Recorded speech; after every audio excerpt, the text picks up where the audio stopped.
ำดีอย่างที่เหมาะสมรู้สึกอารมณ์เพียงเพื่อพระนิพพานลักษณะของพระโสดาบันรู้ไว้แบ่งปันประดับความรู้ทุกท่านบุญบารมีชาติใหม่พระโสดาบันคอยคำขีดคันไม่มีตกต่ำลงมา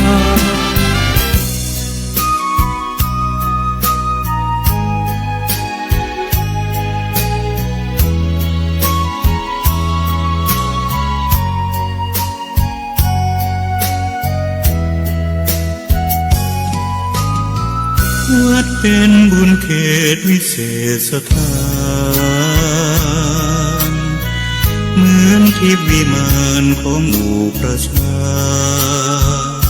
สะอาดรื่นรมด้วยร่มเงาไม้ได้รู้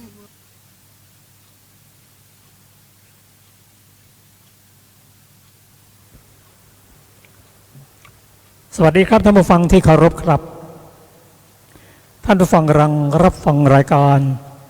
ศึกษาพระพุทธศาสนาตามพระไตรปิฎกมีเสนอกับท่านผู้ฟังทุกวันอาทิตย์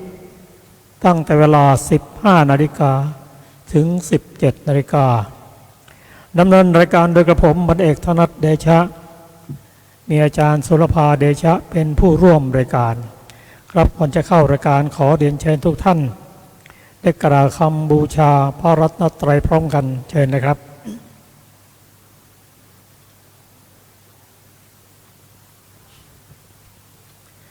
อะระหังสัมมาสัมพุทโธภควาพุทธังภวันตังอภิวาเทมิสวากขาโตภควตาธัมโมธัมมังนัมสสามิสุปฏิปันโนภควโตสาวกสังโฆสังฆังนะมามินะโมตัสสะภะคะวะโตอะระหะโตสัมมาสัมพุทธัสสะนะโมตัสสะภะคะวะโตอะระหะโตสัมมาสัมพุทธัสสะนะโมตัสสะภะคะวะโตอะระหะโตสัมมาสัมพุทธัสสะนะโมตัสสะภะคะวะโตอะระหะโตสัมมาสัมพุทธัสสะ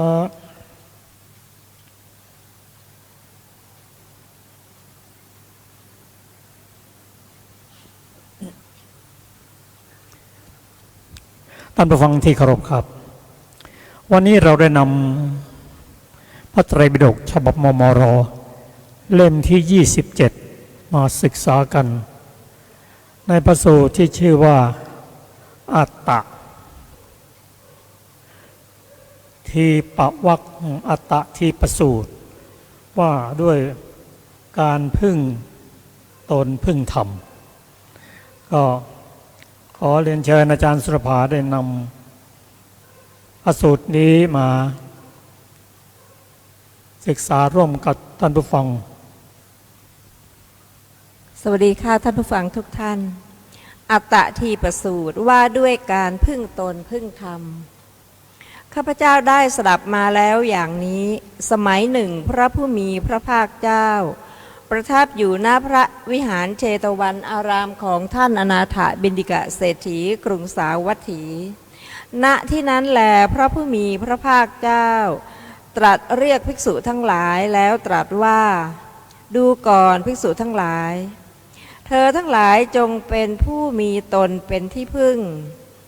มีตนเป็นสรณะไม่มีสิ่งอื่นเป็นสรณะจงเป็นผู้มีธรรมเป็นที่พึ่งมีธรรมเป็นสรณะไม่มีสิ่งอื่นเป็นสรณะอยู่เถิดดูก่อนภิกษุทั้งหลายเมื่อเธอทั้งหลายจะมีตนเป็นที่พึ่งมีตนเป็นสรณะ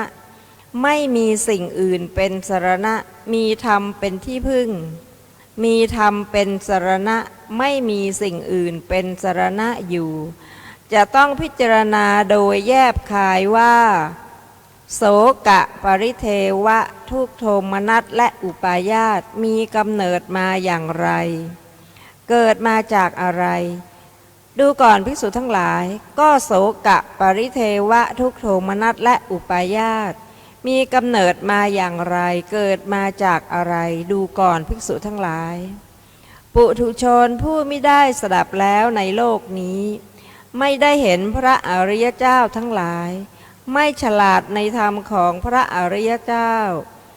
ไม่ได้รับแนะนำในอริยธรรมไม่ได้เห็นสัตบุรุษทั้งหลายไม่ฉลาดในธรรมของสัตบุรุษไม่ได้รับแนะนำในสัพปริสธรรมย่อมตามเห็นรูปโดยความเป็นตนหนึ่งย่อมเห็นตนมีรูปหนึ่งย่อมเห็นรูปในตนหนึ่งย่อมเห็นตนในรูปหนึ่งรูปนั้นของเขาย่อมแปรไปย่อมเป็นอย่างอื่นไปโสกะปริเทวะทุกโทมนัสและอุปาญาตย่อมเกิดขึ้นแก่เขา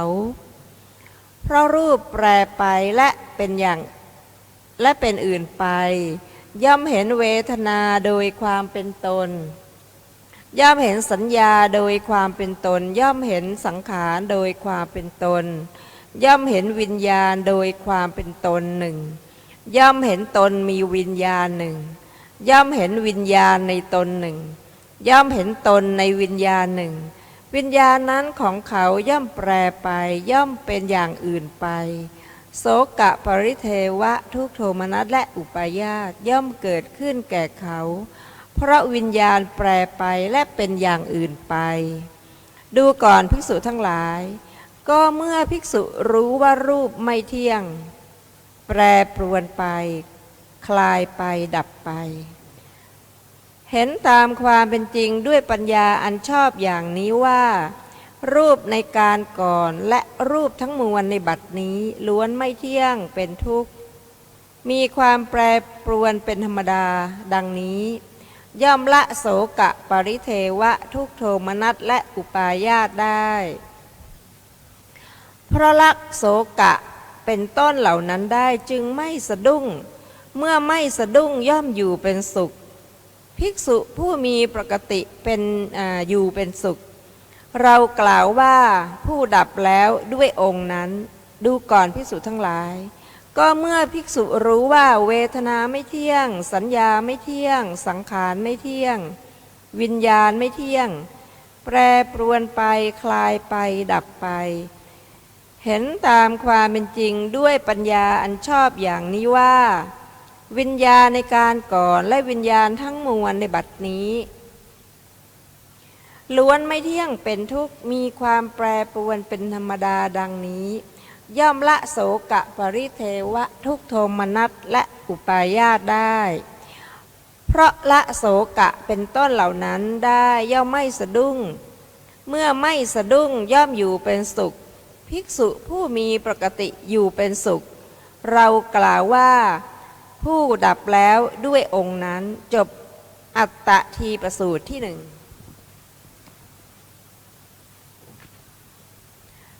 อัตถกถาอัตตทีปสูตรที่หนึ่งอัตตทีปสูตรวรรคสูตรที่หนึ่งมีวินิจฉัยดังต่อไปนี้บทว่าอัตตทีปาความว่าท่านทั้งหลายจงทำตนให้เป็นเกาะเป็นที่ต้านทานเป็นที่เร้นเป็นคติที่ไปเบื้องหน้าเป็นที่พึ่งอยู่เถิดบทว่าอัตตสรณานี้เป็นไวยพจน์ของบทว่าอัตตทีปานั่นแลบทว่า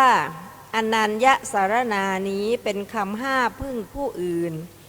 ด้วยว่าผู้อื่นเป็นที่พึ่งไม่ได้เพราะคนหนึ่งจะพยายามทำอีกคนหนึ่งให้บริสุทธิ์หาได้ไม่สมจริงดังที่ตรัสไว้ว่าตนแลเป็นที่พึ่งของตนคนอื่นเล่าจะเป็นที่พึ่งได้เพราะเหตุนั้นพระผู้มีพระภาคเจ้าจึงตรัสว่าอนัญญสรณาไม่มีสิ่งอื่นเป็นสรณะถามว่าก็ในที่นี้อะไรชื่อว่าตนแก้ว่าธรรมที่เป็นโลกิยะและเป็นโลกุตระ ชื่อว่าตนด้วยเหตุนั้นนั่นแลพระองค์จึงตรัสว่าธรรมทีปาธรรมสรณาอนัญญสรณามีธรรมเป็นเกาะมีธรรมเป็นสรณะไม่มีสิ่งอื่นเป็นสรณะดังนี้บทว่าโยนิได้แก่เหตุดุจในประโยคมีอาทิว่าโยนิเหสาภูมิชะภลัสสะอธิคมายะนี้แลเป็นเหตุให้บรรลุผลอันเกิดแต่ภูมิบทว่ากิงปะโหติกาได้แก่มีอะไรเป็นแดนเกิดอธิบายว่าเกิดจากอะไรบทว่ารูปัสสะเตวะนี้ท่านปรารภเพื่อแสดงการละความโศกเป็นต้นเหล่านั้นนั่นแลบทว่าณปริตัสสติได้แก่ไม่ดิ้นรนคือไม่สะดุ้งบทว่าตทังคะนิพพุโตได้แก่ดับสนิทด้วยองค์นั้นๆเพราะดับกิเลสทั้งหลายด้วยองค์คือวิปัสสนานั้นในพระสูตรนี้ท่านกล่าวเฉพาะวิปัสสนาเท่านั้นจบอรรถกถาอัตตทีปสูตรที่หนึ่งท่านผู้ฟังที่เคารพเราเคยได้ศึกษาได้ยินมาว่าตนนั่นแลเป็นที่พึ่งของตนคนอื่นใครเล่าจะเป็นที่พึ่งได้ในอัตถกถากล่าวว่าตนคืออะไร แก้ว่าธรรมที่เป็นโลกิยะและโลกุตระชื่อว่าตนท่านผู้ฟังที่เคารพครับธรรมในพระพุทธศาสนานั้นจะเป็นบัญญัติก็ตามปรมัตถ์ก็ตามแม้แต่ปรมัตถ์นั้นก็จะต้องมีบัญญัติเกาะถ้าอย่างนั้นก็ไม่รู้จะเรียกชื่อว่าอย่างไรเช่นชีวิตและร่างกายของคนเรานั้นนะก็คือขันธ์ห้ามันก็ต้องมีชื่อเรียกว่าขันธ์ห้านะทั่วไปมันมีหมดจะเรียกว่าคุณขันธ์ห้ามันต้องไม่รู้ว่าเป็นใครต้องมีบัญญัติจะว่าไปก็เหมือนผลไม้เช่นมะพร้าวเป็นต้นก็จะถึงข้างในเนื้อในก็ต้องผ่านเปลือกไปซะก่อนแม้ต้นไม้ก็เช่นเดียว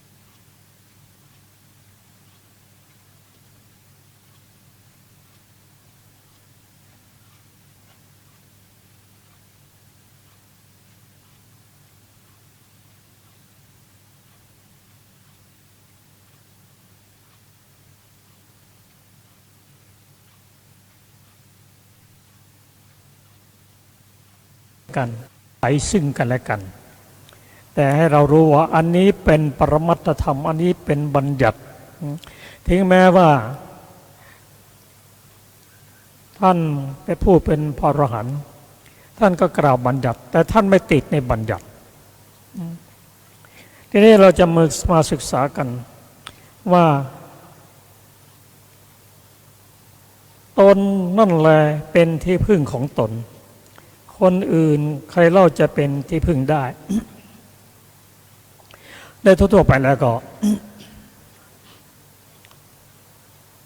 ทุกคนมีที่พึ่งหาที่พึ่งแต่บางทีก็เป็นที่พึ่งชั่วคราวเป็นที่พึ่งได้ไม่ตลอดไปไม่ใช่เป็นที่พึ่งเกษมเช่นเพื่อนและคนที่เราเคารพนับถือจนถึงบิดามารดาท่านเป็นที่พึ่งของเราแต่ท่านก็ ให้เราเป็นที่พึ่งได้เมื่อเราได้ตั้งตัวเรียบร้อยแล้วเหมือนกับสัตว์เหมือนกับนกลูกนกก็อาศัยแม่ขนาดนั้นเป็นที่พึ่งพอลูกนกบินได้แล้วก็เขาก็ไปเองละพึ่งตนเองอันนี้โดยทั่วไปแต่ในนี้ในทางพุทธศาสนานั้นมันหมายลึกเข้าไปอีกหน่อยเช่นธรรมทางโลกิยะที่เป็นที่พึ่งก็ได้แต่ตัวเรานั่นแหละมีร่างกายและชีวิตเรานั่นนะเป็นที่พึ่งจะไปไหนก็พ่อแม่ท่านสั่งว่าไปก่อนระวังตัวเองนะไปโรงเรียนก็หมดภาระของท่านไประยะหนึ่งในระหว่างที่เราเดินทางก็เราก็เป็นที่พึ่งของตนเองนะโดยอาศัยการระมัดระวังมีสติเดินมีการ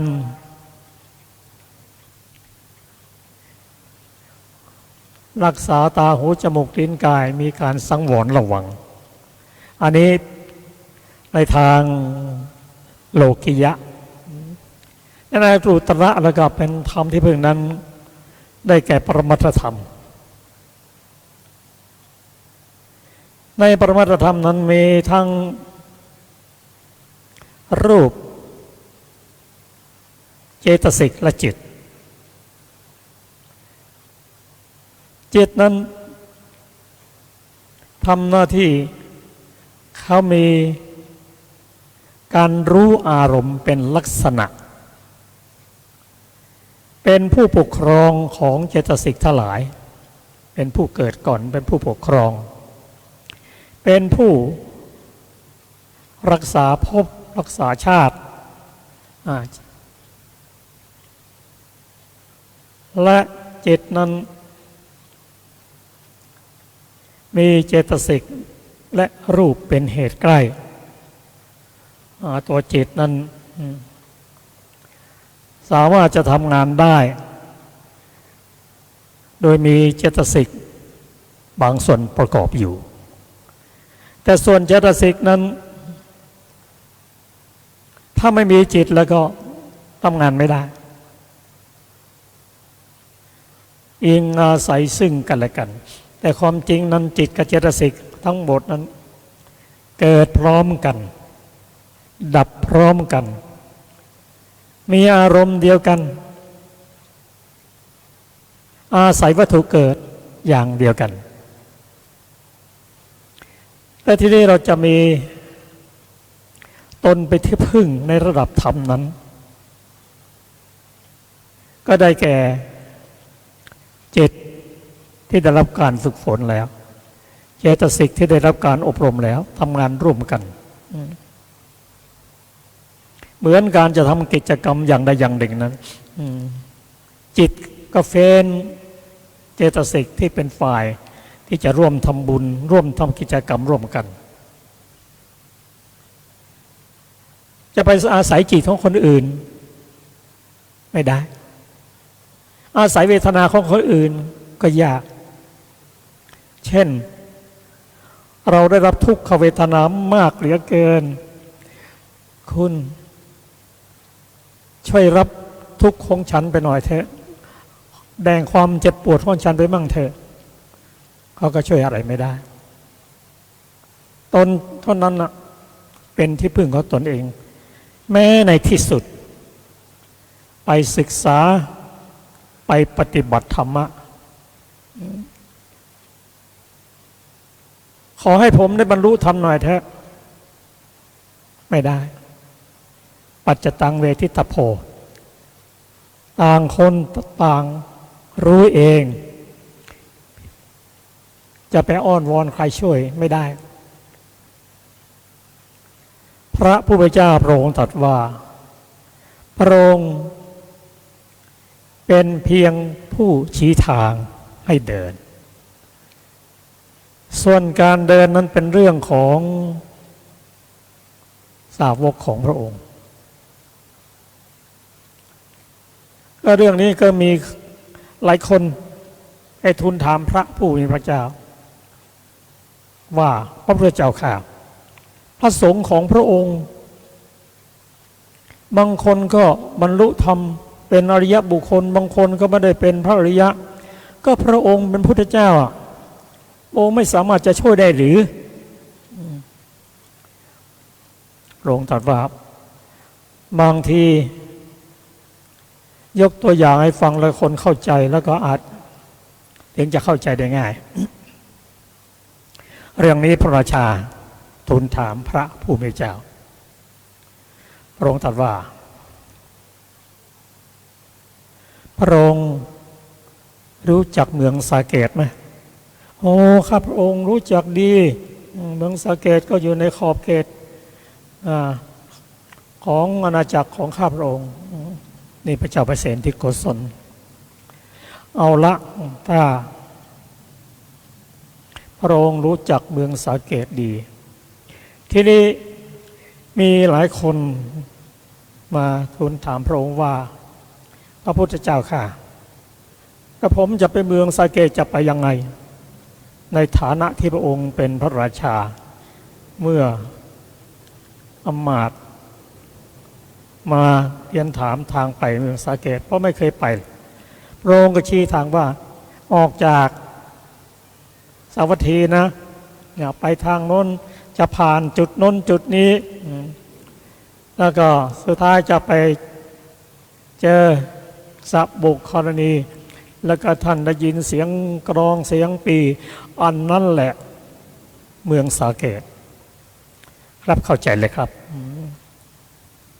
พระผู้เป็นเจ้าตรัสว่าพระองค์เชื่อไหมว่าคนทั้งหลายคนที่มาทูลถามทางนั้นนะบางคนก็ไปถึงเมืองสาเกตบางคนก็ไปไม่ถึงเพราะอะไร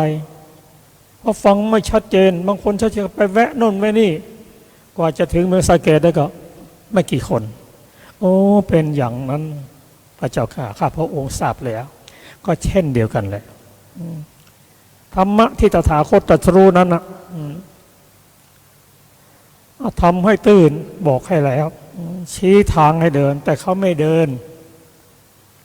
แล้วพระองค์จะไปโทษเมืองสาเกตหรือจะไปโทษทางหรือจะโทษตถาคตก็ไม่ถูกต้องโทษผู้นั้นเพราะฉะนั้นตนเองเป็นผู้ปฏิบัติพระผู้เป็นเจ้าเป็นเพียงผู้ชี้ทางผู้จะบรรลุธรรมต้องเป็นผู้ศึกษาและปฏิบัติและใครจะให้ท่านได้บรรลุธรรมให้ถึงจุดหมายก็ตัวท่านเองแหละอันนี้หมายถึงตนเป็นที่พึ่งของตน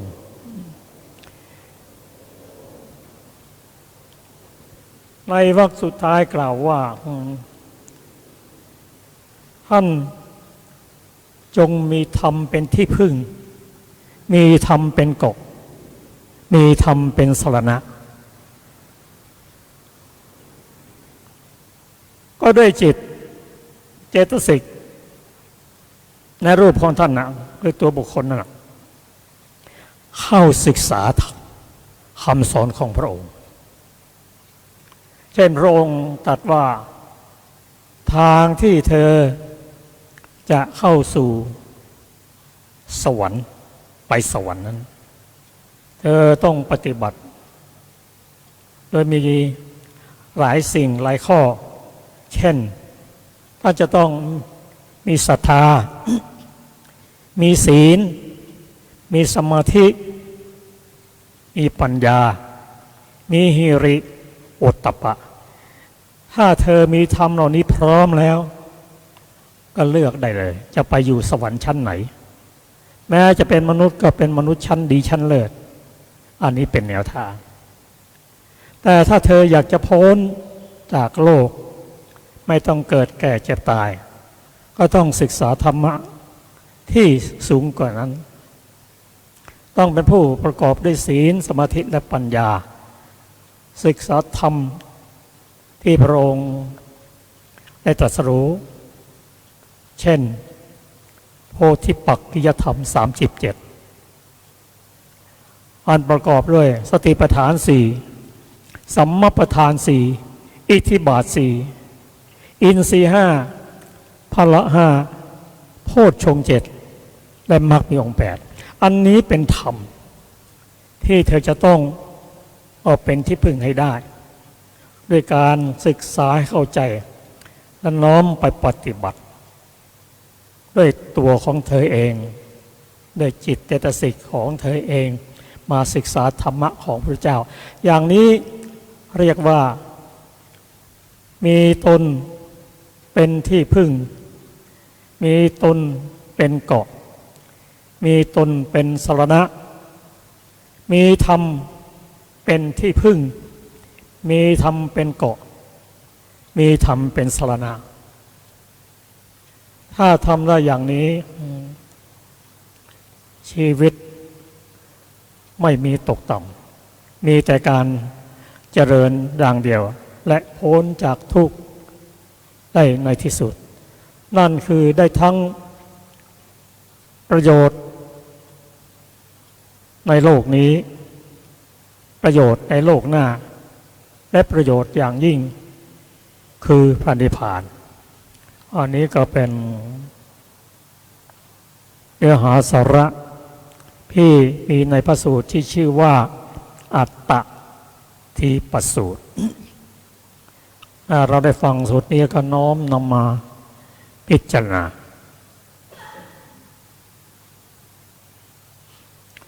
เพราะที่พึ่งในโลกนั้นมีเยอะพึ่งได้ชั่วครั้งชั่วคราวพึ่งได้นานหน่อยพึ่งได้ตลอดไปแต่อย่างไรก็ตามที่พึ่งที่พอจะพึ่งได้นั่นก็คือกัลยาณมิตรใครเป็นกัลยาณมิตรที่สูงสุดที่สุดก็คือพระพุทธเจ้าพระองค์เสด็จดับขันธ์ปรินิพพานไปแล้ว 2,600 ปียังเป็นที่พึ่งได้อยู่หรือเปล่าตอบว่าได้เพราะคำสอนของพระองค์ที่มีอยู่ในพระไตรปิฎกนั้นเป็นตัวแทนของพระองค์เป็นกัลยาณมิตรเคยได้ยินว่าหนังสือที่ดีเป็นมิตรที่ดีก็หนังสือที่ดีนั้นไม่มีอะไรจะเท่าพระไตรปิฎกหรอกเป็นยอดกัลยาณมิตรเมื่อเรามีศรัทธามีวิริยะมีสติปัญญาไปศึกษาพระธรรมคำสอนที่พระองค์ฝากไว้เป็นมรดกธรรมถ้าทำได้อย่างนี้ก็เหมือนหนึ่งเวลาเราศึกษาก็เหมือนหนึ่งพระองค์เสด็จมาประทับใกล้ๆเรานั่นแหละองค์จะให้ข้อแนะนำเช่นนี่เป็นอกุศลธรรมเธอปฏิบัตินะอย่าปฏิบัตินะเพราะอกุศลธรรมนั้นเป็นธรรมดำให้ทุกข์เป็นกำไรให้วิบากเป็นกำไรสัตว์บุรุษไม่สรรเสริญธรรมนี้เป็นธรรมขาวให้ผลเป็นความสุขมีกำไรเป็นวิบากสัตว์บุรุษสรรเสริญธรรมนี้ควรปฏิบัติองค์ตรัสสอนอันนี้ควรเว้นอันนี้ควรปฏิบัติเพราะฉะนั้นพระธรรมคำสอนของพระองค์นั้นเป็นยอดกัลยาณมิตรเป็นธรรมอันเป็นที่พึ่งได้เรียกว่ามีธรรม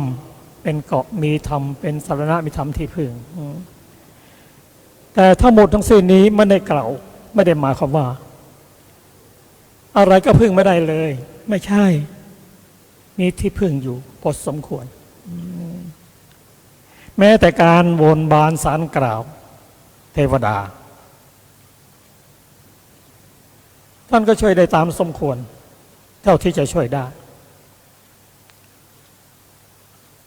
แต่อย่าไปคิดว่าท่านช่วยได้ทั้งหมดไม่ใช่แต่จะช่วยได้นั้นความจริงแล้วก็เป็นบุญกุศลที่เราทำไว้ในอดีตนั่นเองเช่นนักเรียนไปถามครูบาอาจารย์ว่าเนี่ยผมจบนี่แล้วผมจะไปเรียนต่อในหลักสูตรนั้นได้ไหมอาจารย์ก็มาดูว่าผลการสอบของคุณในวิชาต่างๆเช่นวิทยาศาสตร์คณิตศาสตร์หลักภาษาพอจะไปได้ไหมว่าจะเรียนวิชานั้นเอาดูแล้วได้เกรดดีนี่พอจะสำเร็จนะแต่เธอต้องพยายามเนี่ยต้องดูภูมิหลังนั้นนะก็ฉะนั้นพระองค์ถึงตรัสว่าทุกสิ่งทุกอย่างที่บุคคลหวังได้นั้นนะหวังได้ด้วยบุญทั้งนั้นบุญเราเคยทำไว้ในอดีตชาติอาจจะมาให้ผลได้ลำดับก่อนหลังได้ตามสมควรแก่บุญอันนี้เป็นที่พึงได้ตามสมควรมีดามารดาก็เป็นที่พึ่งที่ยอดแต่ท่านก็ช่วยเราได้ในชั่วชีวิตของท่านนั้นแต่จริงๆแล้วเราเท่านั้นเป็นที่พึ่งของตนเองได้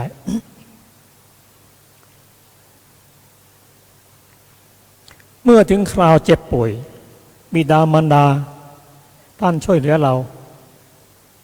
ไปโรงพยาบาลให้ค่ารักษาพยาบาล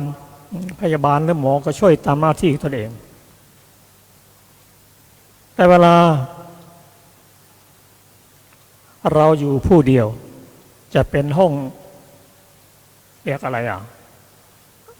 เรียกว่า ICU เหรอขณะที่บิดามารดาก็เข้าไปไม่ได้หมอไม่ให้เข้าไปแม้แต่หมอพยาบาลก็เข้าไปตามเวลาเท่านั้นเองในฐานะที่ว่างนั้นเราอยู่คนเดียวครับถ้าเรามีตนเป็นที่พึ่งมีธรรมเป็นที่พึ่งแล้วเราจะอบอุ่นใจถึงแม้จะอยู่ในที่คับขันไม่มีใครอยู่กับเราก็ตามอันนี้เป็นเรื่องราวที่เราได้ศึกษาจากพระสูตรที่ชื่อว่าอัตตทิปสูตรครับเราจะมาศึกษาอีกพระสูตรหนึ่งขอเชิญอาจารย์สุรภาครับ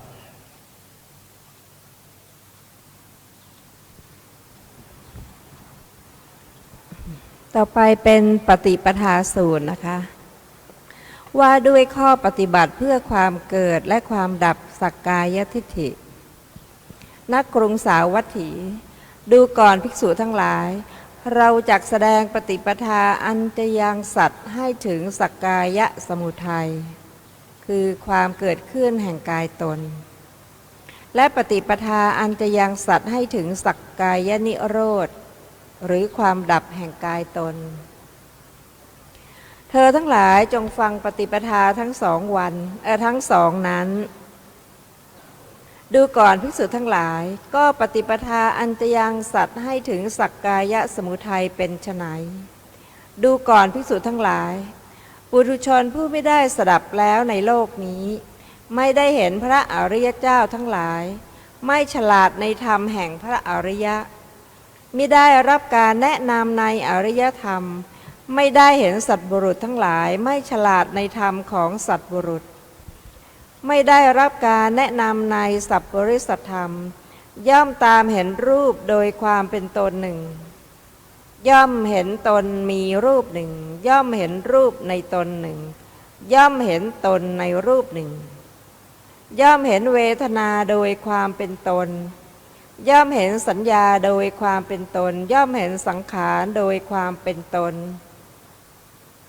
ย่อมเห็นวิญญาณโดยความเป็นตนหนึ่งย่อมเห็นตนมีวิญญาณหนึ่งย่อมเห็นวิญญาณในตนหนึ่งย่อมเห็นตนในวิญญาณหนึ่งดูก่อนภิกษุทั้งหลายนี้เรียกว่าปฏิปทาอันจะยังสัตว์ให้ถึงสักกายสมุทัย ดูก่อนภิกษุทั้งหลายคำที่กล่าวแล้วนี้เรียกว่าการตามเห็นอันจะยังสัตว์ให้ถึงทุกขสมุทัยหรือความเกิดขึ้นแห่งทุกข์นี้แลเป็นใจความข้อนี้ดูก่อนภิกษุทั้งหลายก็ปฏิปทาอันจะยังสัตว์ให้ถึงสักกายทิฏฐิขออภัยสักกายนิโรธเป็นไฉนดูก่อนภิกษุทั้งหลายอริยสาวกในศาสนานี้ผู้ได้สดับแล้วได้เห็นพระอริยะทั้งหลายฉลาดในธรรมของพระอริยะได้รับการแนะนำดีแล้วในอริยธรรมได้เห็นสัตบุรุษทั้งหลายฉลาดในธรรมของสัตบุรุษได้รับการแนะนำดีแล้วในสัพปริสัทธรรมย่อมไม่ตามเห็นรูปโดยความเป็นตนหนึ่งย่อมไม่ตามเห็นตนมีรูปหนึ่งย่อมไม่ตามเห็นรูปในตนหนึ่งย่อมไม่ตามเห็นตนในรูปหนึ่งไม่ตามเห็นเวทนาโดยความเป็นตนหนึ่งไม่ตามเห็นสัญญาโดยความเป็นตนไม่ตามเห็นสังขารโดยความเป็นตนไม่ตามเห็นวิญญาณโดยความเป็นตนหนึ่งไม่ตามเห็นตนมีวิญญาณหนึ่งไม่ตามเห็นวิญญาณในตนหนึ่งไม่ตามเห็นตนในวิญญาณหนึ่งดูก่อนภิกษุทั้งหลายนี้เรียกว่าปฏิปทาอันจะยังสัตว์ให้ถึงสักกายนิโรธดูก่อนภิกษุทั้งหลายคำที่กล่าวแล้วนี้เรียกว่าการพิจารณาเห็นอันจะยังสัตว์ให้ถึงทุกขนิโรธนี้แลเป็นใจความในข้อนี้จบปฏิปทาสูตรที่สองในปฏิปทาสูตรที่สองนี้มีอรรถกถานะมีวินิจฉัยดังต่อไปนี้ในบทว่าทุกขสมุทยคามินีสมนุปัสสนานี้มีอธิบายดังนี้ว่าเพราะชื่อว่าปฏิปทาเครื่องให้ถึงเหตุเกิดขึ้นแห่งสักกายะอันเป็นตัวทุกข์ที่ท่านตรัสว่าทิฏฐิสมนุปัสสนาอย่างนี้ว่าพิจารณาเห็นรูปโดยเป็นตนฉะนั้นจึงชื่อว่าทุกขสมุทยคามินีสมนุปัสสนามัคคยานสี่พร้อมด้วยวิปัสสนาตรัสว่าสมนุปัสสนาในคำนี้ทุกขนิโรธคามินีสมนุปัสสนาดังนี้ในสูตรนี้ท่านกล่าววัตตะและพระนิพพานไว้ด้วยประการฉนี้จบอรรถกถาปฏิปทาสูตรที่สอง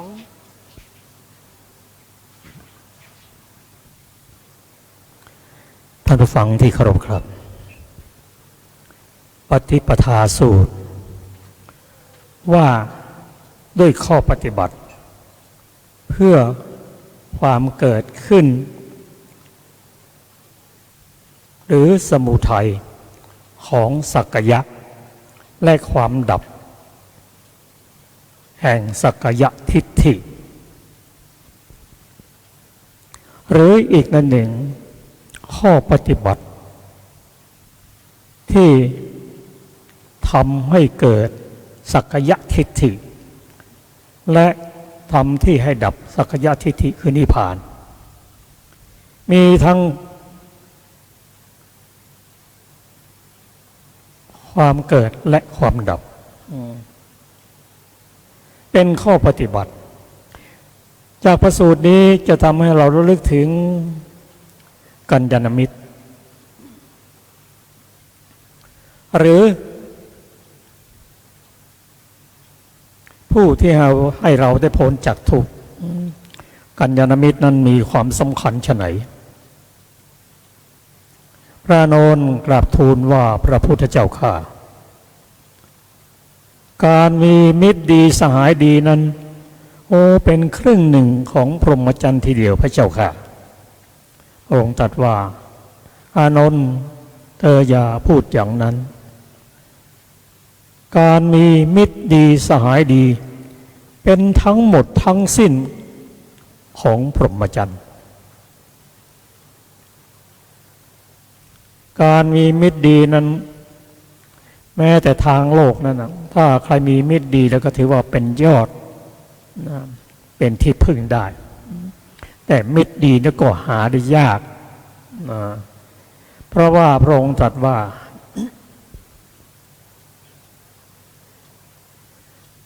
ปุถุชน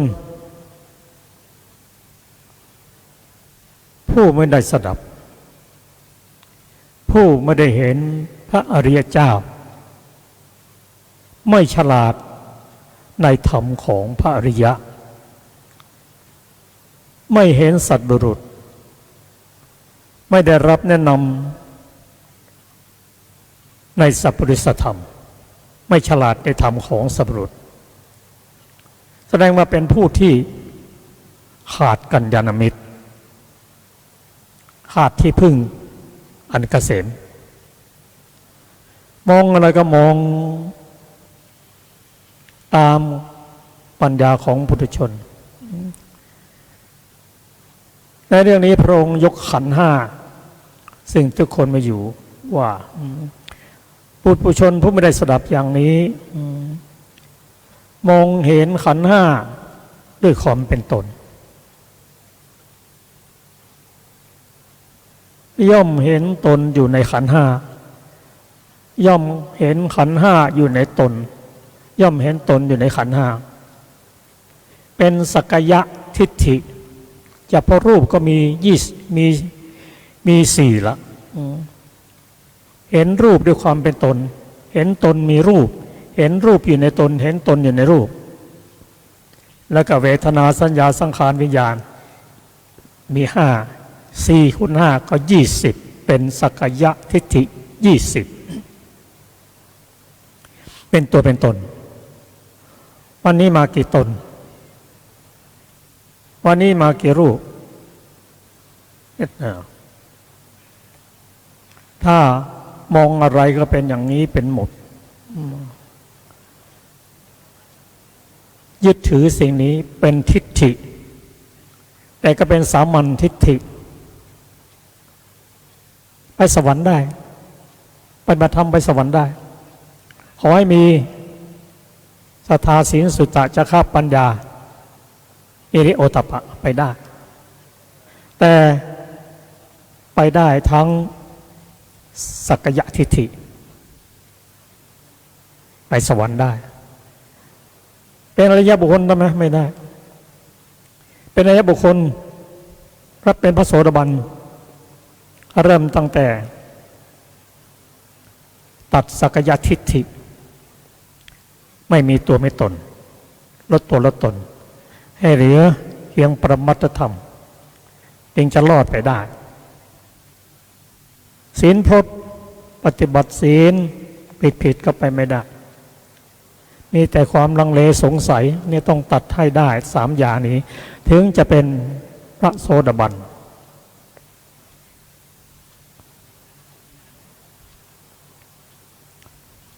อันนี้เป็นหนทาง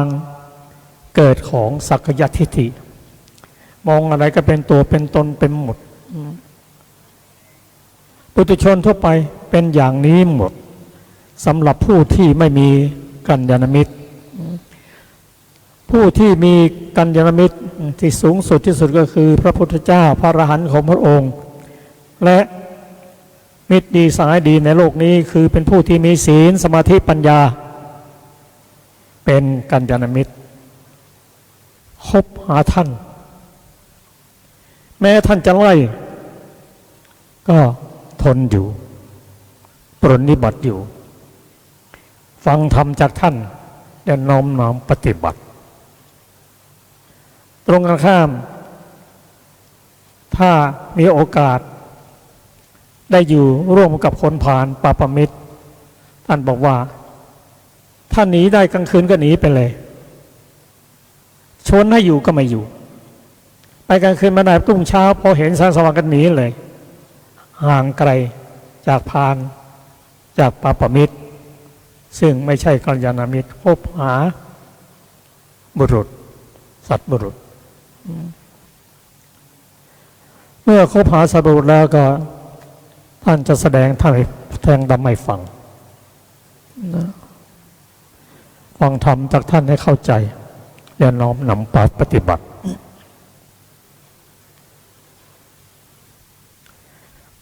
การที่จะ ละตัวละตนได้นั้นต้องปฏิบัติไปตามลำดับธรรมะของพระองค์ไม่มีการกระโดดข้ามขั้นไม่สูงชันแต่ลาดลุ่มลึกลงไปเริ่มต้นโดยการคบหากัลยาณมิตรก่อนจะคบหากัลยาณมิตรนั้นผู้เป็นกัลยาณมิตรนั้นเขาก็ดูควรแก่การสั่งสอนหรือไม่เราเริ่มต้นได้รักษาศีลเจริญสมาธิเจริญปัญญาแล้วก็เราจะมองเห็นว่าใครเป็นปาปมิตรใครเป็นกัลยาณมิตรถ้าเราไม่มีปัญญาเราก็มองไม่เห็นว่าใครเป็นพาลใครเป็นบัณฑิตเมื่อคบหาบัณฑิตแล้วปฏิบัติท่านฟังธรรมจากท่านแล้วก็เก่งจะก้าวไกลกว่านั้นอุปติสสะคือพระสารีบุตรในสมัยที่ยังเป็นฆราวาสอยู่นั้นมีศีลมีสมาธิปัญญาตามสมควรเมื่อเห็นท่านอัสสชิเดินบิณฑบาตท่านฉุกคิดเลยว่าโอ้ภิกษุสมณะรูปนี้เป็นผู้ที่สำรวมการจะเคลื่อนไหวอิริยาบถต่างๆนั้นเป็นไปอย่างเรียบร้อยการนุ่งห่มก็เรียบร้อยด้วยปัญญาของตนเองจึงคิดในใจว่าในโลกนี้ถ้ามีพระอรหันต์ท่านองค์นี้ก็เป็นพระอรหันต์องค์หนึ่งบอกจริงหรือเปล่าจริงท่านอัสสชินั้นเป็นพระอรหันต์หนึ่งใน5ของปัญจวัคคีย์เมื่อรู้ว่าเป็นพระอรหันต์เป็นกัลยาณมิตรแน่นอนท่านก็ติดตามไปห่างๆพอท่านอัสสชิท่านบิณฑบาตพอสมควรแล้วท่านก็พักที่จะฉันกลางวันณศาลาแห่งหนึ่งอุปติสสะก็ตามไปอุปถากจัดตั้งจัดโต๊ะดูน้ำถวายยังไม่พูดอะไรยังไม่เรียนถามปัญหาอะไรพอท่านฉันเรียบร้อยแล้วก็เอามือออกจากบาตรแล้วก็เรียนถามท่านว่าพระคุณเจ้าพระคุณเจ้ามีอินทรีย์ผ่องใสยิ่งนักใครเป็นศาสดาของพระคุณเจ้าศาสดาของพระคุณเจ้าตรัสสอนไว้อย่างไรเริ่มถามปัญหาละอันอัสสชิก็ตอบว่าแบบถ่อมตัวว่าอาตมาเพิ่งบวชมาไม่นานนักไม่สามารถจะแสดงธรรมได้อย่างพิสดารอุปติสสะเรียนว่าพระคุณเจ้าไม่ต้องกล่าวด้วยพิสดารหรอกเพียงแต่หัวข้อก็พอแล้วท่านอัสสชิกล่าวว่าศาสดาของอาตมามีปกติกล่าวสอนว่าธรรมใดเกิดแต่เหตุพระองค์แสดงว่าดับเหตุนั้นธรรมใดเกิดแต่เหตุก็สดับเหตุนั้นก็ดับที่เหตุนั้นพอแล้วเจ้าข้าพระองค์ทราบดีแล้วธรรมใดเกิดแต่เหตุอะไรเกิดแต่เหตุก็คือขันธ์ห้านั่นน่ะที่เราเป็นอยู่ทุกวันนี้เกิดมาจากเหตุเป็นผลที่เกิดมาจากเหตุเหตุคืออะไรสมุทัยคือตัวตัณหาลงดับตัณหานั่นแหละอันนี้เป็นคำสอน ก็พระองค์แล้วก็ท่านอัสสชิแสดงอริยสัจสี่โดยในสั้นๆแต่ท่านอุปติสสะได้สั่งสมปัญญามานานท่านก็ได้ฟังธรรมแล้วได้เป็นพระโสดาบันอาศัยกัลยาณมิตรคือท่านอัสสชิและท่านไม่เคยลืมท่านอัสสชิเลยเวลาจะนอนแม้ท่านเป็นพระอรหันต์นะเวลาจะนอนรู้ว่าท่านอัสสชิท่านอยู่ทิศโน้นท่านจะหันศีรษะไปทิศโน้นน่ะจนพระสงฆ์ที่อยู่ข้างๆนั่นนะสงสัยโอ้ว่าท่านเป็นพระอรหันต์ยังนับถือทิศอยู่หรือไปกราบทูลพระพุทธเจ้าพระพุทธเจ้าว่าท่านอัสสชินั้นเป็นผู้ที่มีกตัญญู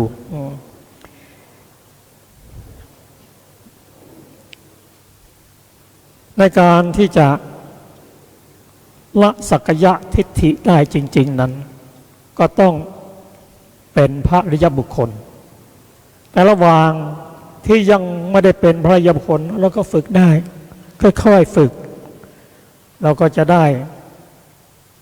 รับความสำเร็จตามสมควรแก่ปัญญา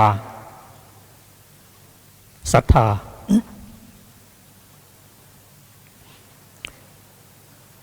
ถ้าพูดถึงตอนนี้แล้วก็นึกถึงพระสูตรสุดหนึ่งที่องค์ตรัสไว้ว่าภิกษุทั้งหลาย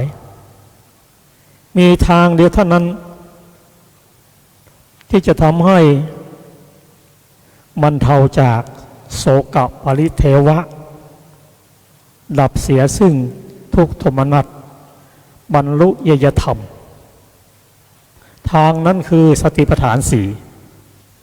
เนี่ยเป็นทางดับของสักยะทิฏฐิจะละตัวละตนได้อย่างไรเริ่มต้นในพระองค์ตรัสให้รู้จักแยกแยะแบ่งส่วนนั้นเป็นอะไรส่วนนี้เป็นอะไรเวลาเราไปปฏิบัติธรรมแล้วพระวิปัสสนาจารย์จะให้เราเปลี่ยนมานับถือศีล 8เพราะว่าจะทำให้ลดหลายสิ่งหลายอย่างกิเลสลงได้ตามสมควรเพราะศีล 8นั้นจะตัดความสวยงามกัดจากการตกแต่งไปได้เยอะเป็นเครื่องประดับต่างๆสอนให้งดอาหารกลางวันจะทำให้ไม่รู้สึกอึดอัดเข้าสมาธิได้ง่ายให้รักษาศีลและเจริญสมาธิแล้วก็เจริญปัญญาให้มีสติมีสัมปชัญญะอันนี้ก็เป็นไปตามลำดับที่ใจพ้นสักยะถ้าศีลดีสมาธิดีสติดีก็พร้อมที่จะเจริญสติปัฏฐานสี่เจริญวิปัสสนาด้วยการพิจารณาขันธ์ห้าของตนพิจารณารูปเวทนารูปขันธ์เวทนาขันธ์สัญญาขันธ์สังขารขันธ์และวิญญาณขันธ์พิจารณาไปพิจารณาอย่างไรพิจารณาว่ารูปเวทนาสัญญาสังขารวิญญาณนั้นเขาคืออะไร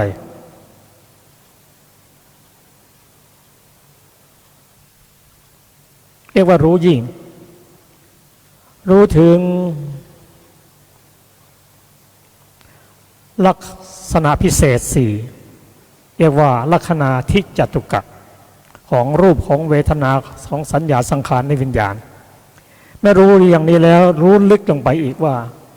เขาเกิดได้อย่างไรมีปัจจัยอะไรจะดับได้อย่างไรเขามีคุณอะไรมีโทษอย่างไร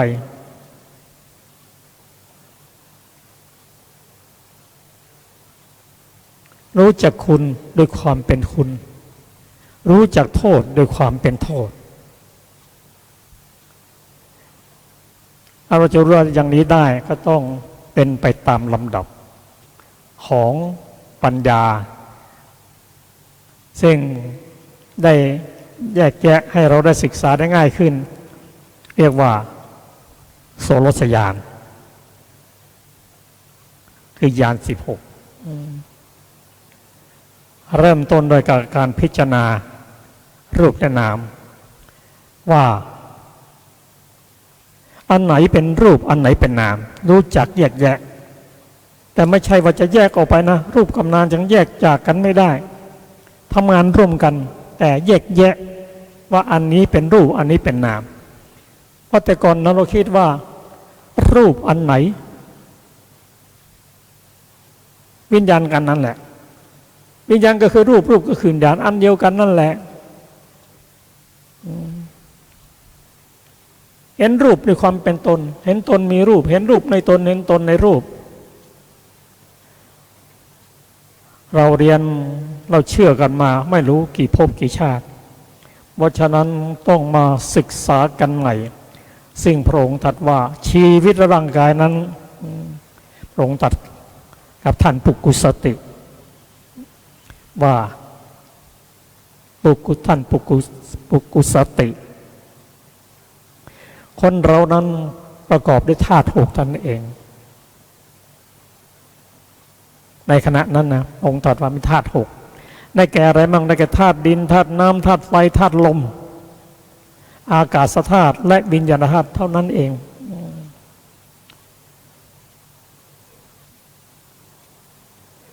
แต่เราไปทำแล้วแยกแล้วก็เหลือเพียงรูปกับนามรูปขันธ์1กับนามขันธ์4รวมเป็นขันธ์5อันนี้รูปนะรูปก็มีลักษณะพิเศษของเขานั่นคือมีความแตกสลายไปในที่สุดรูปไม่ได้ตั้งอยู่ในนานบางทีพระองค์ก็เปรียบอย่างนั้นรูปก็เหมือนกับฟองน้ำนั่นแหละลอยไปในแม่น้ำไม่แตกสลายในระหว่างทางก็ในที่สุดลงทะเลก็แตกกระจายไปรูปกายของคนก็อย่างเดียวกันรูปมีลักษณะแตกทำลายไปในที่สุดแยกออกจากกันได้เป็นกิจรูปเป็นอพยคตะไม่ใช่บุญไม่ใช่บาปเป็นตัวถูกรู้เป็นอารมณ์ไม่ใช่ตัวรู้นั่นคือนามแต่นามก็ต้องอาศัยรูปในปัญจโวการภูมิหรือขันธ์5นั้นแยกออกจากกันไม่ได้เลยรูปอยู่ไม่ได้ก็จิตก็อยู่นามก็อยู่ไม่ได้มีแต่นามรูปก็อยู่ไม่ได้อาศัยซึ่งกันและกันรูปนั้นมีจิตเจตสิกเป็นเหตุใกล้ลักษณะอย่างนี้บอกว่าเนี่ยรูปละอย่างเนี้ยต้องมีลักษณะอย่างนี้ถึงจะเป็นรูปแตกทำลายไปในที่สุดนามเป็นผู้รู้แต่รู้ก็แตกต่างกันนะ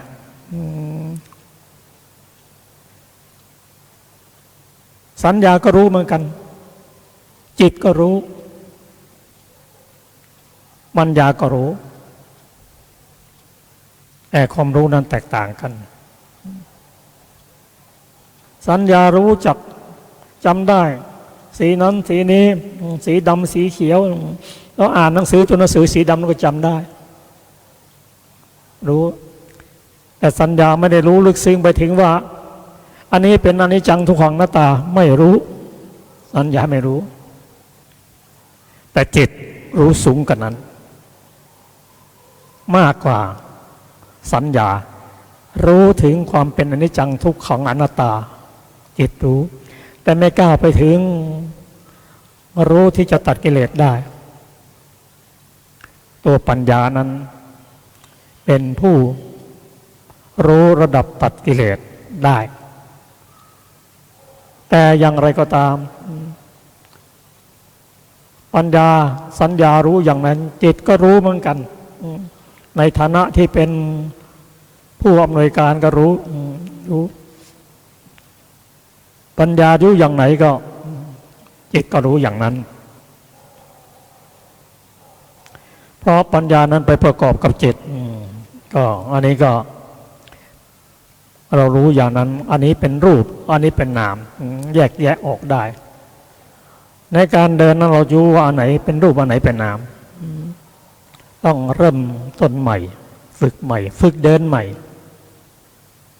เดินให้ถูกต้องมีผู้สั่งถ้าเดินโดยไม่มีผู้สั่งนั้นก็ไม่ได้ว่าอาจจะ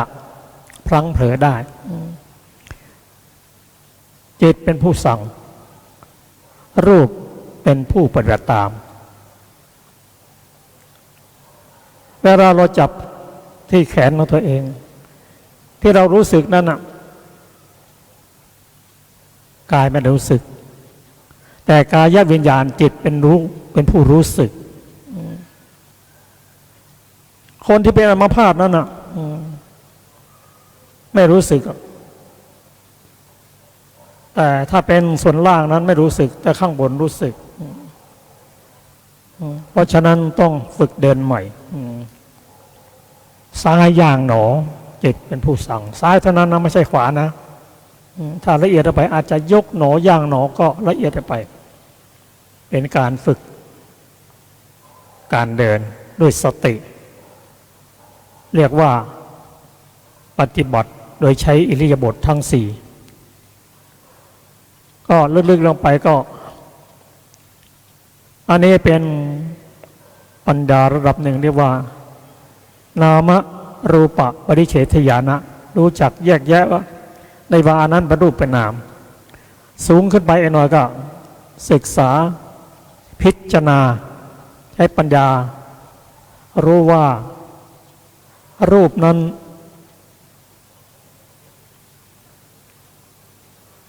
ประกอบด้วยอะไรมั่งอาศัยปัจจัยอะไรเกิดขึ้นถึงได้เป็นรูปร่างหน้าตานามนั้นอาศัยอะไรปัจจัยอะไรเกิดขึ้นเรียกว่าปัจจยปริคหายานรู้จักปัจจัยต่างๆอันนี้มัน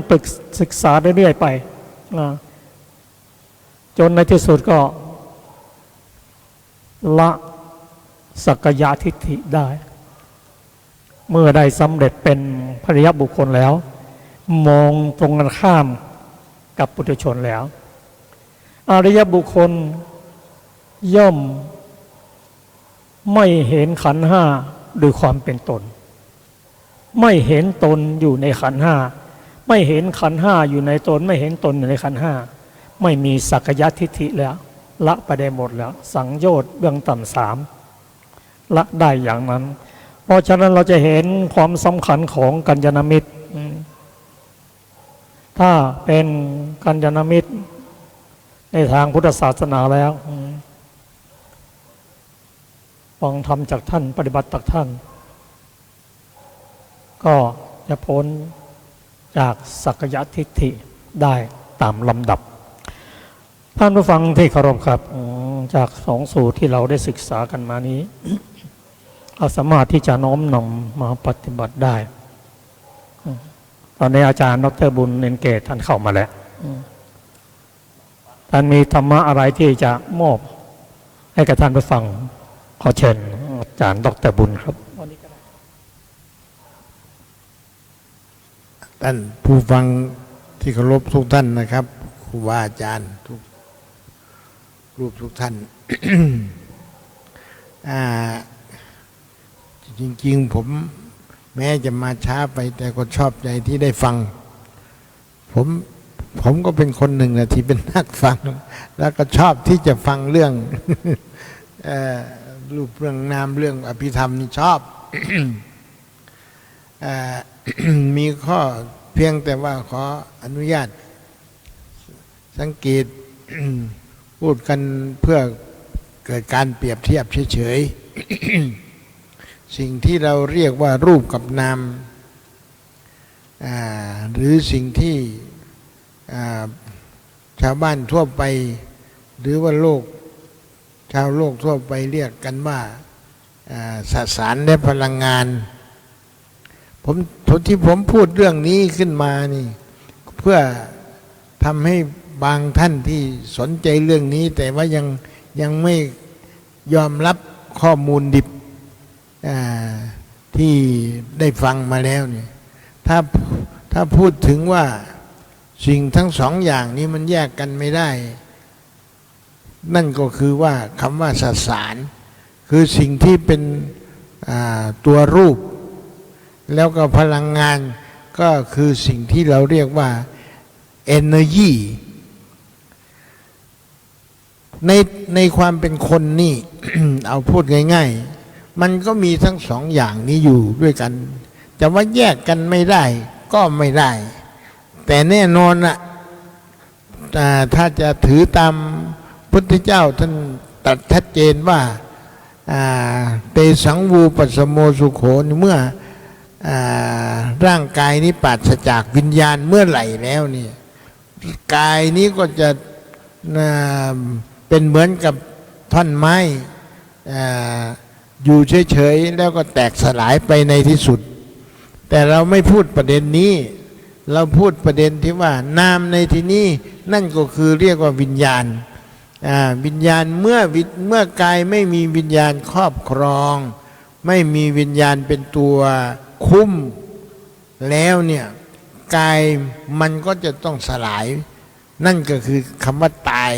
ในภาษาชาวบ้านเรานะเราเอาความจริงอย่างที่ชาวบ้านเราเข้าใจผมว่าพอจะมองเห็นที่นี่สิ่งที่เรียกว่าชีวิตในความหมายชีวิตก็ตามในความหมายว่าร่างกายและชีวิตก็ตาม ก็ไม่อยากใช้คำว่ามันอันเดียวกันแต่ถ้าเรามองเห็นอะไรมองเห็นสิ่งที่เรียกว่าสสารคือตัววัตถุพลังงานคือสิ่งที่มีอยู่ในวัตถุนั่นเอาพูดง่ายๆว่าต้นไม้เอาพูดง่ายๆเอาไม้แห้งก่อนนะพลังงานที่อยู่ในไม้แห้งไม้มะขามต้นนี้มันพังลงมาเนี่ยมันไม่ได้หมายความว่ามีแต่ต้นมะขามอย่างเดียวมันหมายถึงพลังงานของต้นมะขามที่มีอยู่ในต้นมะขามนั้นด้วยรู้ได้ไงว่ามันมีพลังงานก็ลองเอาต้นมะขามต้นนี้ไปใส่ไฟสิหรือว่าติดไฟขึ้นมาสิไฟมันมาจากไหนเราก็พิสูจน์ความมีอยู่ของไฟในลักษณะที่ว่านามรูปนามมันอยู่ที่ไหนวิญญาณมันอยู่ที่ไหนก็เหมือนกันกับที่เราเอาต้นมะขามต้นนี้ไปใส่ไฟมันเกิดขึ้นเพราะมันมีพลังงานที่อยู่ในต้นมะขามอันนี้ไม่ใช่เรื่องยากนอกจากจะเป็นต้นมะขามเป็นอย่างอื่นก็ตามมันเป็นธรรมชาติภาษาวิทยาศาสตร์ก็ตามภาษาที่เราเรียนรู้กันมาทั่วไปก็ตามรูปกับนามที่คนไทยเราเรียกกันหรือว่าถ้าจะเป็นพูดถึงพวกสายค่อนข้างจะเป็นปรัชญาไปหน่อยเขาก็เรียกว่าชีวะแล้วก็สรีระนี่หมายถึงกายชีวะนี่หมายถึงจิตหมายถึงวิญญาณเพราะฉะนั้นสิ่งที่เป็นจิตเป็นวิญญาณนี้ก็อยู่ได้เนื่องจากรูปที่อยู่ในสภาพปกติถ้ารูปสลายเมื่อไหร่แล้วนี่เหมือนกับท่านใช้คำว่าอเปตวิญญาโนเมื่อวิญญาณทิ้งกายไปแล้วนี่เมื่อไหร่แล้วนี่วิญญาณนี้ก็จะสลายเพราะฉะนั้นการพูดว่า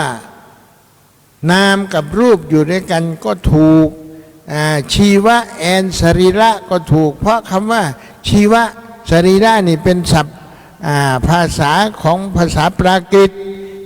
ที่ศาสนาเชนเอาใช้ประจำของเราใช้คำว่านามรูปนามและรูปของเขาใช้คำว่าชีวะแอนสรีระ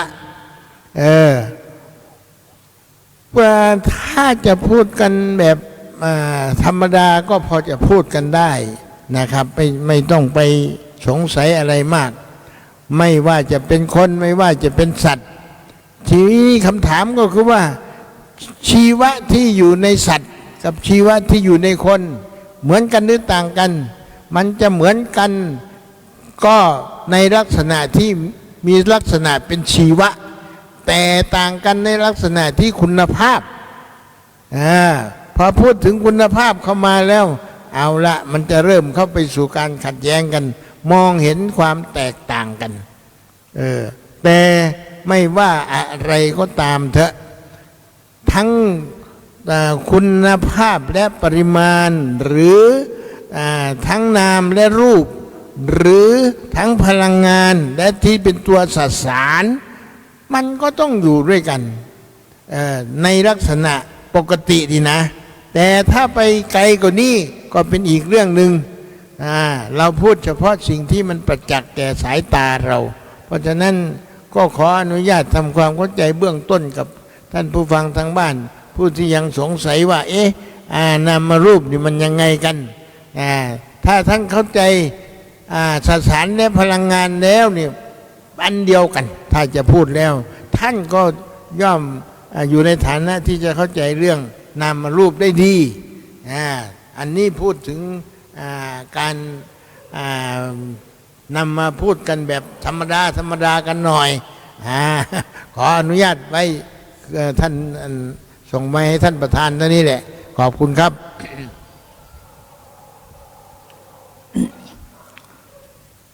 ขอบคุณอาจารย์ดร.บุญนินเกตที่ท่านได้ขยายความได้ทำให้เข้าใจได้ง่ายขึ้นนะครับท่านผู้ฟังที่เคารพครับมีธรรมที่นั่งศึกษาอยู่เรื่องหนึ่งหมวดหนึ่งซึ่งถ้าได้ศึกษาแล้วเข้าใจแล้วเราก็ไม่ต้องเวียนเกิดเวียนตาย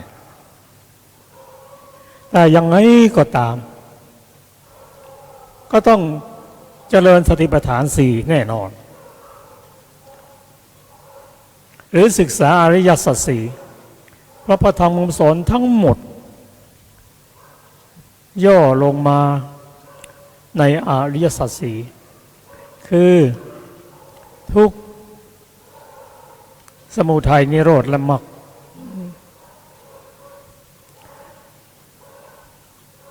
ถ้าเราได้ตรัสรู้อริยสัจสี่แล้วก็ทำหมดอื่นก็เข้าใจ ผมกำลังจะพูดถึงเรื่องหลักของเหตุและผลที่ทำให้เราต้องเวียนเกิดเวียนตายไม่รู้จักจบจักสิ้นนั่นคือหลักปฏิจจสมุปบาทซึ่งหลังจากพระพุทธเจ้าได้ตรัสรู้แล้วพระองค์ทรงมนสิการถึงปฏิจจสมุปบาทมนสิการทั้งอนุโลมปฏิโลมตั้งแต่ปฐมยามมัชฌิมยามและปัจฉิมยามทบทวนไปอย่างนั้นวันนี้เราจะนำมาสูตรที่เกี่ยวกับปฏิจจสมุปบาทซึ่งมีอยู่ในพระไตรปิฎกฉบับมมร.เล่มที่ 6มาศึกษากันขอเชิญอาจารย์สุรภาโพธิกถาปฏิจจสมุปบาทมนสิการโดยสมัยนั้นพระผู้มีพระภาคเจ้าแรกตรัสรู้ประทับอยู่ณควงไม้โพธิพฤกษ์ใกล้ฝั่งแม่น้ำในรัญชราในอุรุเวลาประเทศ ครั้งนั้นพระผู้มีพระภาคเจ้าประทับนั่งด้วยบัลลังก์เดียวเสวยวิมุตติสุขณควงไม้โพธิพฤกษ์ตลอด7 วันและทรงมนสิการปฏิจจสมุปบาทเป็นอนุโลมและปฏิโลมตลอดปฐมยามแห่งราตรีว่าดังนี้ปฏิจจสมุปบาทอนุโลมเพราะอวิชชาเป็นปัจจัยจึงมีสังขารเพราะสังขารเป็นปัจจัยจึงมีวิญญาณเพราะวิญญาณเป็นปัจจัยจึงมีนามรูปเพราะนามรูปเป็นปัจจัยจึงมีสลายตนะเพราะสลายตนะเป็นปัจจัยจึงมีผัสสะเพราะผัสสะเป็นปัจจัยจึงมีเวทนาเพราะเวทนาเป็นปัจจัยจึงมีตัณหาเพราะตัณหาเป็นปัจจัยจึงมีอุปาทานเพราะอุปาทานเป็นปัจจัยจึงมีภพเพราะภพเป็นปัจจัยจึงมีชาติเพราะชาติเป็นปัจจัยจึงมีชรามรณะโสกะปริเทวะทุกโทมนัสและอุปาญาตความเกิดขึ้นแห่งกองทุกข์ทั้งสิ้นนี้ย่อมมีได้ด้วยประการอย่างนี้ลำดับนั้นแลพระผู้มีพระภาคเจ้าทรงทราบเนื้อความนี้แล้วจึงทรงเปล่งอุทานนี้ในเวลานั้นว่าในการใดแลธรรมทั้งหลายมาปรากฏแก่พราหมณ์ผู้มีเพียรเพ่งอยู่ในการนั้นความสงสัยทั้งปวงของพราหมณ์นั้นย่อมสิ้นไปเพราะมารู้แจ้งธรรมพร้อมด้วยเหตุจบปฐมโพธิสูตรที่ 1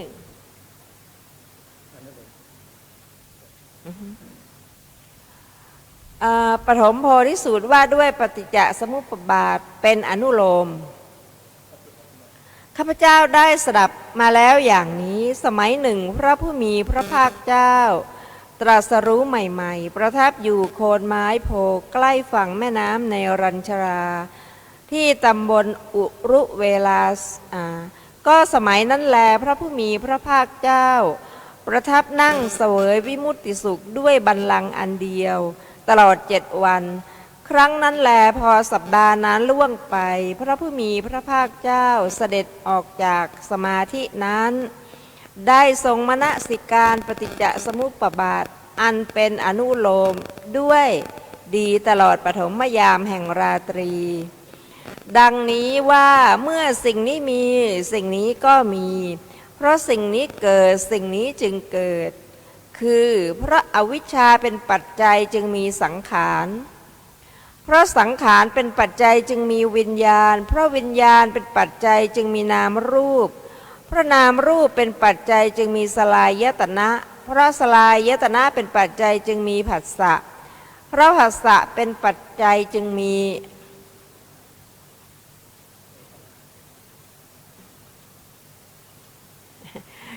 ีเวทนาเพราะเวทนาเป็นปัจจัยจึงมีตัณหาเพราะตัณหาเป็นปัจจัยจึงมีอุปาทานเพราะอุปาทานเป็นปัจจัยจึงมีภพเพราะภพเป็นปัจจัยจึงมีชาติเพราะชาติเป็นปัจจัยจึงมีชรามรณะโสกะปริเทวะทุกโทมนัสและอุปาญาตความเกิดขึ้นแห่งกองทุกข์ทั้งสิ้นนี้ย่อมมีได้ด้วยประการอย่างนี้ลำดับนั้นแลพระผู้มีพระภาคเจ้าทรงทราบเนื้อความนี้แล้วจึงทรงเปล่งอุทานในเวลานั้นว่าในการใดแลธรรมทั้งหลายมาปรากฏแก่พราหมณ์ผู้มีเพียรเพ่งอยู่ในการนั้นความสงสัยทั้งปวงของพราหมณ์นั้นย่อมสิ้นไปเพราะมารู้แจ้งธรรมพร้อมด้วยเหตุ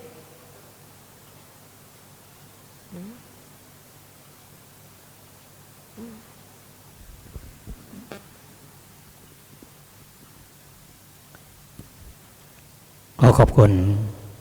อาจารย์สรภาที่ได้นำปฏิจจสมุปบาทที่พระองค์ทรงมนสิการหลังจากตรัสรู้แล้วเพราะความสำคัญของปฏิจจสมุปบาทที่ทำให้เราต้องเวียนเกิดเป็นตายพระองค์ได้มนสิการหลังจากตรัสรู้แล้วทรงเปล่งอุทานถึง3 ครั้งทั้งอนุโลมและปฏิโลมอนุโลมเป็นความเกิดของกองทุกข์ทั้งมวลปฏิโลมเป็นความดับของกองทุกข์ทั้งมวลเพราะอวิชชาดับ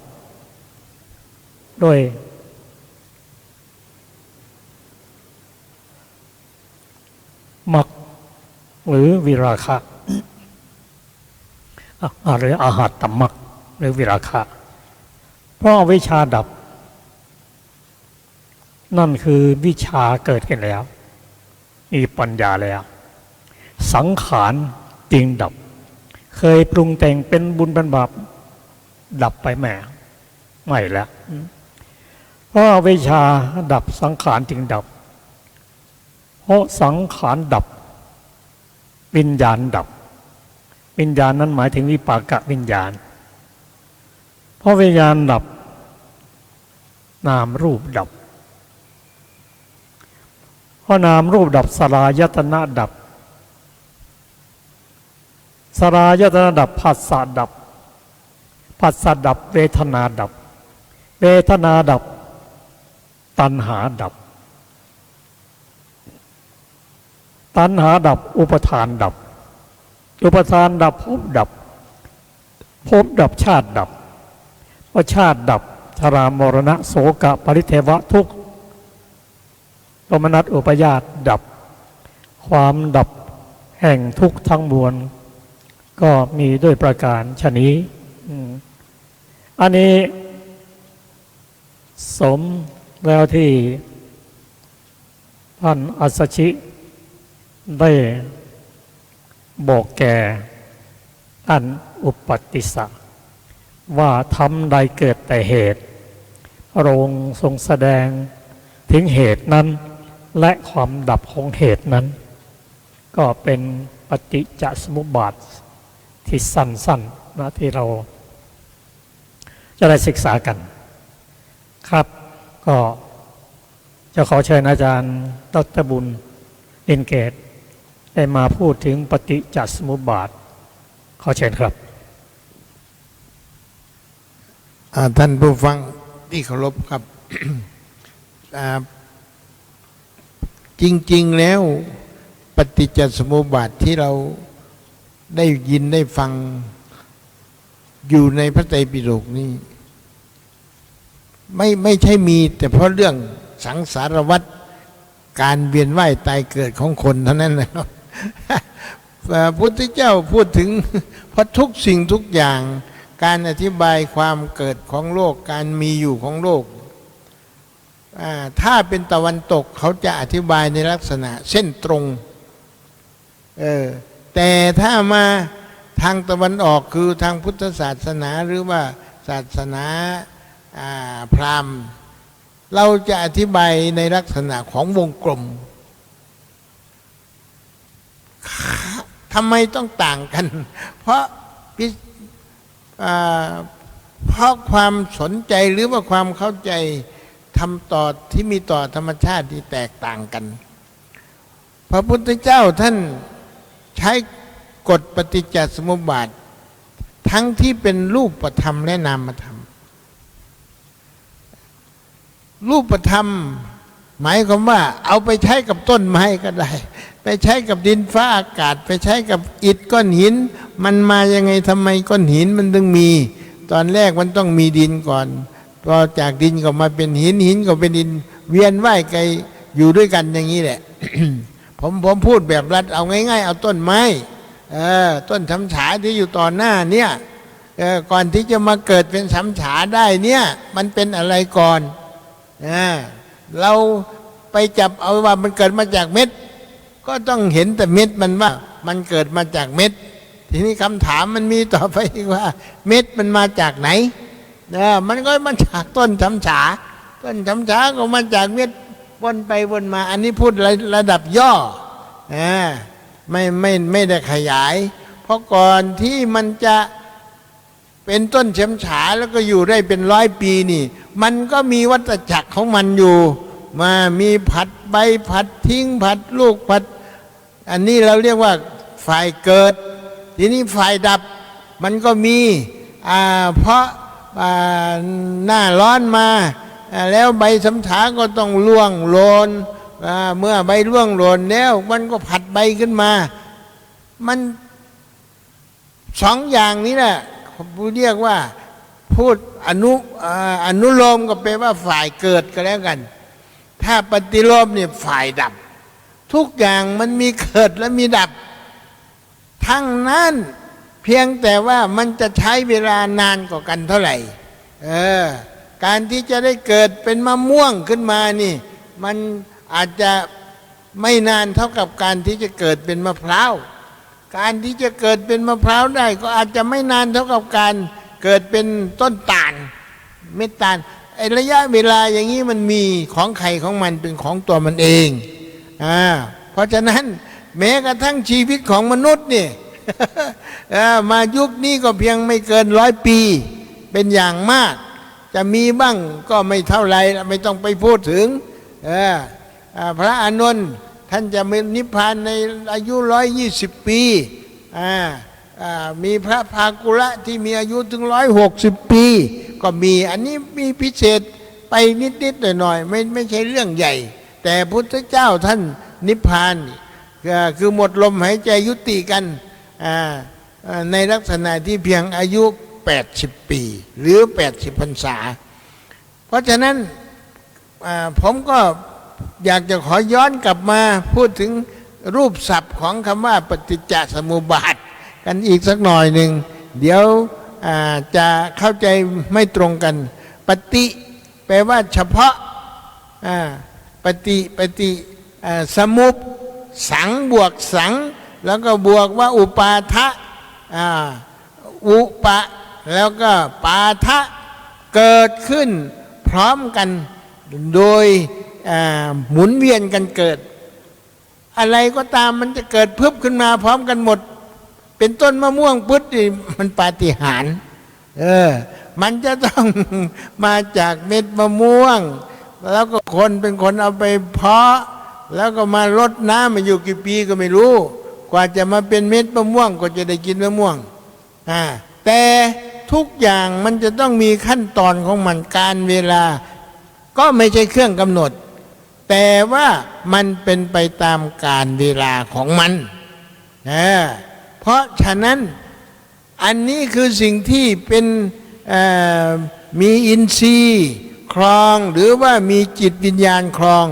แม้สิ่งที่ไม่มีวิญญาณครองเอาพูดง่ายๆว่าทุกอย่างแม้กระทั่งพระพุทธรูปที่มองเห็นอยู่เนี่ยท่านมาก่อนที่จะมาเป็นพระพุทธรูปให้เราเห็นเนี่ยมันก็มาจากเราจะเริ่มจากไหนนะเป็นฐานน่ะจะเริ่มเอาตอนที่สูบเข้าเททองหรือเปล่าหรือจะเริ่มตั้งแต่ก่อนที่มันจะได้ความคิดมันจะมาหล่อพระพุทธรูปหรือเปล่ามันเอาตรงไหนเป็นเกณฑ์มันก็ได้ทั้งนั้นเพราะฉะนั้นในเรื่องของการแสดงปฏิจจสมุปบาทพระพุทธเจ้ากำหนดเอาอวิชชาเป็นหลักถือว่าเป็นต้นพวกอื่นจะเอาอะไรก็ได้อะไรนอกจากอวิชชาแล้ววิชาตัณหาอุปาทานกรรมได้ทั้งนั้นแหละแต่เราจะไปให้ความสำคัญอยู่ตรงไหนอย่าไปเถียงกัน เถียงก็ไม่เจอหาคำตอบไม่เจอเพราะแต่ในวงของการอธิบายเรื่องวัฏจักรของชีวิตนี่ท่านกำหนดให้มีกลุ่มการอธิบายอยู่12เงื่อนไขนั่นคืออวิชชาเป็นต้นไปจนไปถึงตายทีนี้ถ้าจะอธิบายแบบปฏิโลมคือไม่มีต่อไปก็ต้องบอกว่าไม่มีอวิชชาเมื่อไม่มีอวิชชามันก็เหมือนกับเมื่อไม่มีเม็ดมะม่วงแล้วนี่จะไปเอาต้นมะม่วงที่ไหนจะไปเพาะไปอะไรมันอันนั้นเป็นรายละเอียดเพราะฉะนั้นกฎของปฏิจจสมุปบาท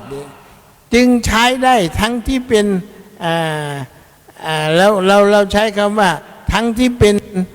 อุปาทินกะสังขารคือมีใจครองก็มีไม่มีใจครองอย่างต้นไม้นี่ไม่เรียกใจนะไม่มีจิตนะแต่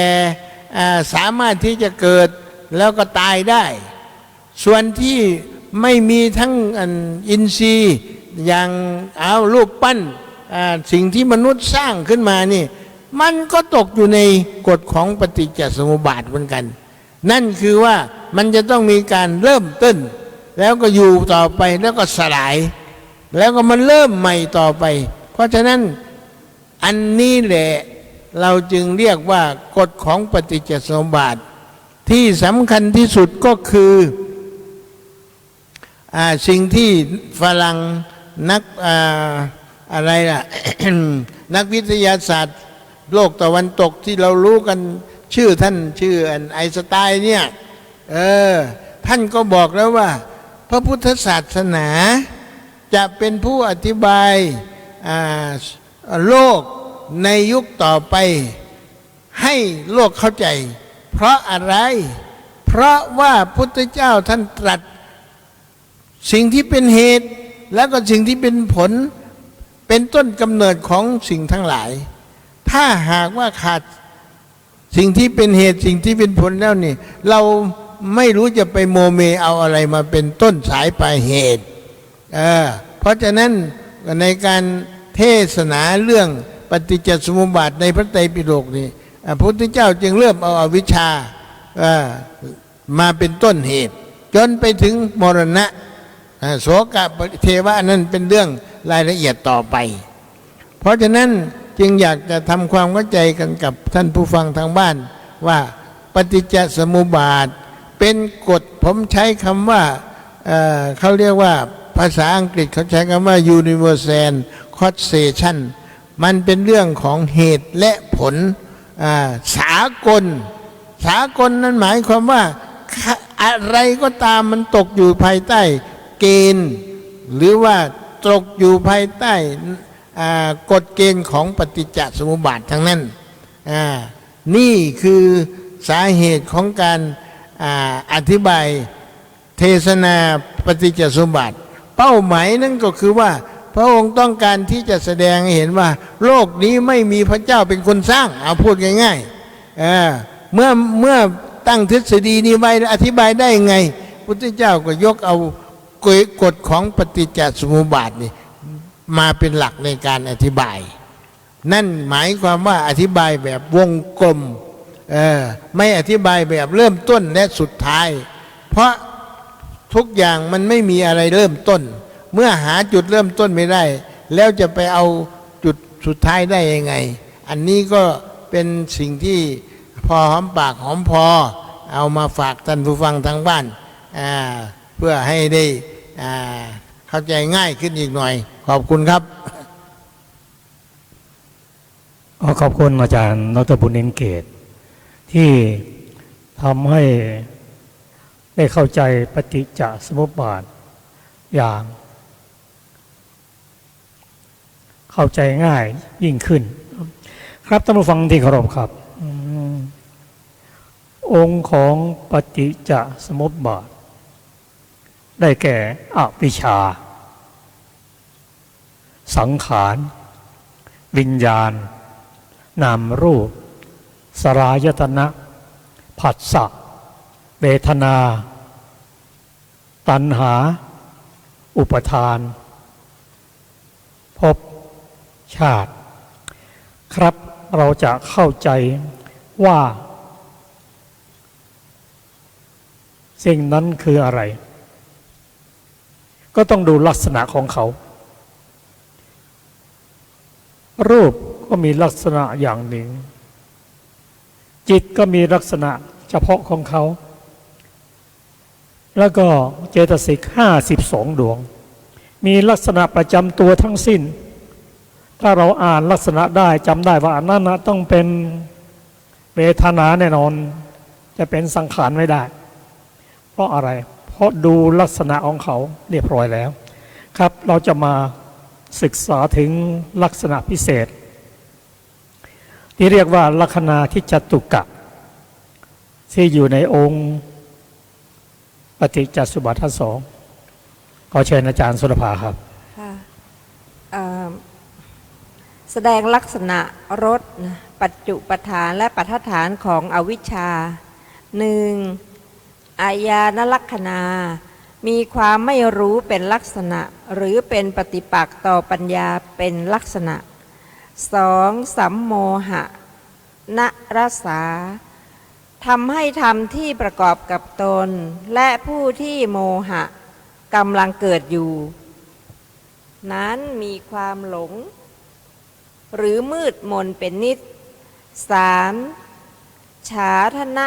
ป ปัจจุปัฏฐานา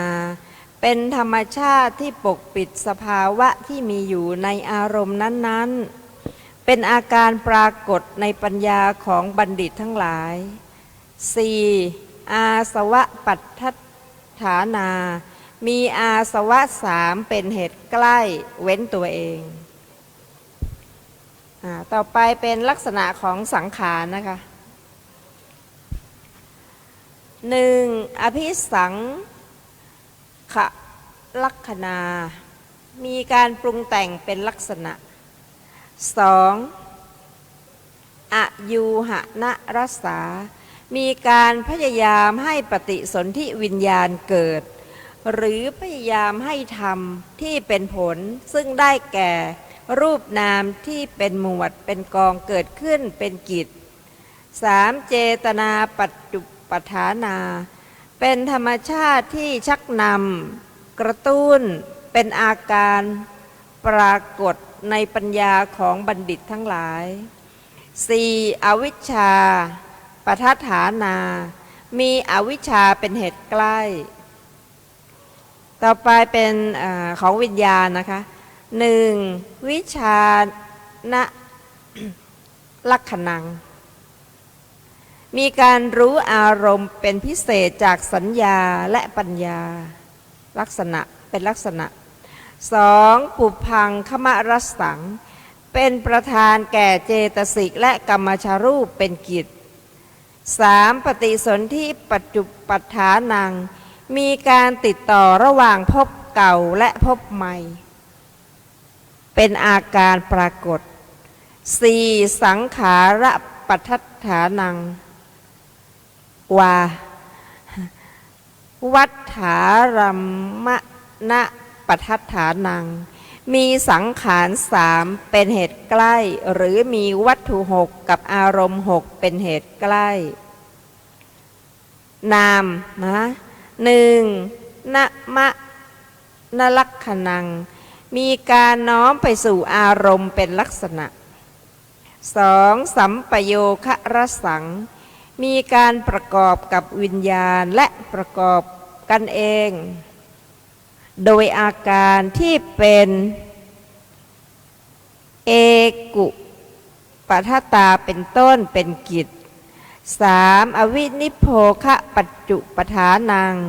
มีการไม่แตกกันกับจิตเป็นอาการปรากฏในปัญญาของบัณฑิตทั้งหลาย 4. วิญญาณปัฏฐานังมีวิญญาณเป็นเหตุใกล้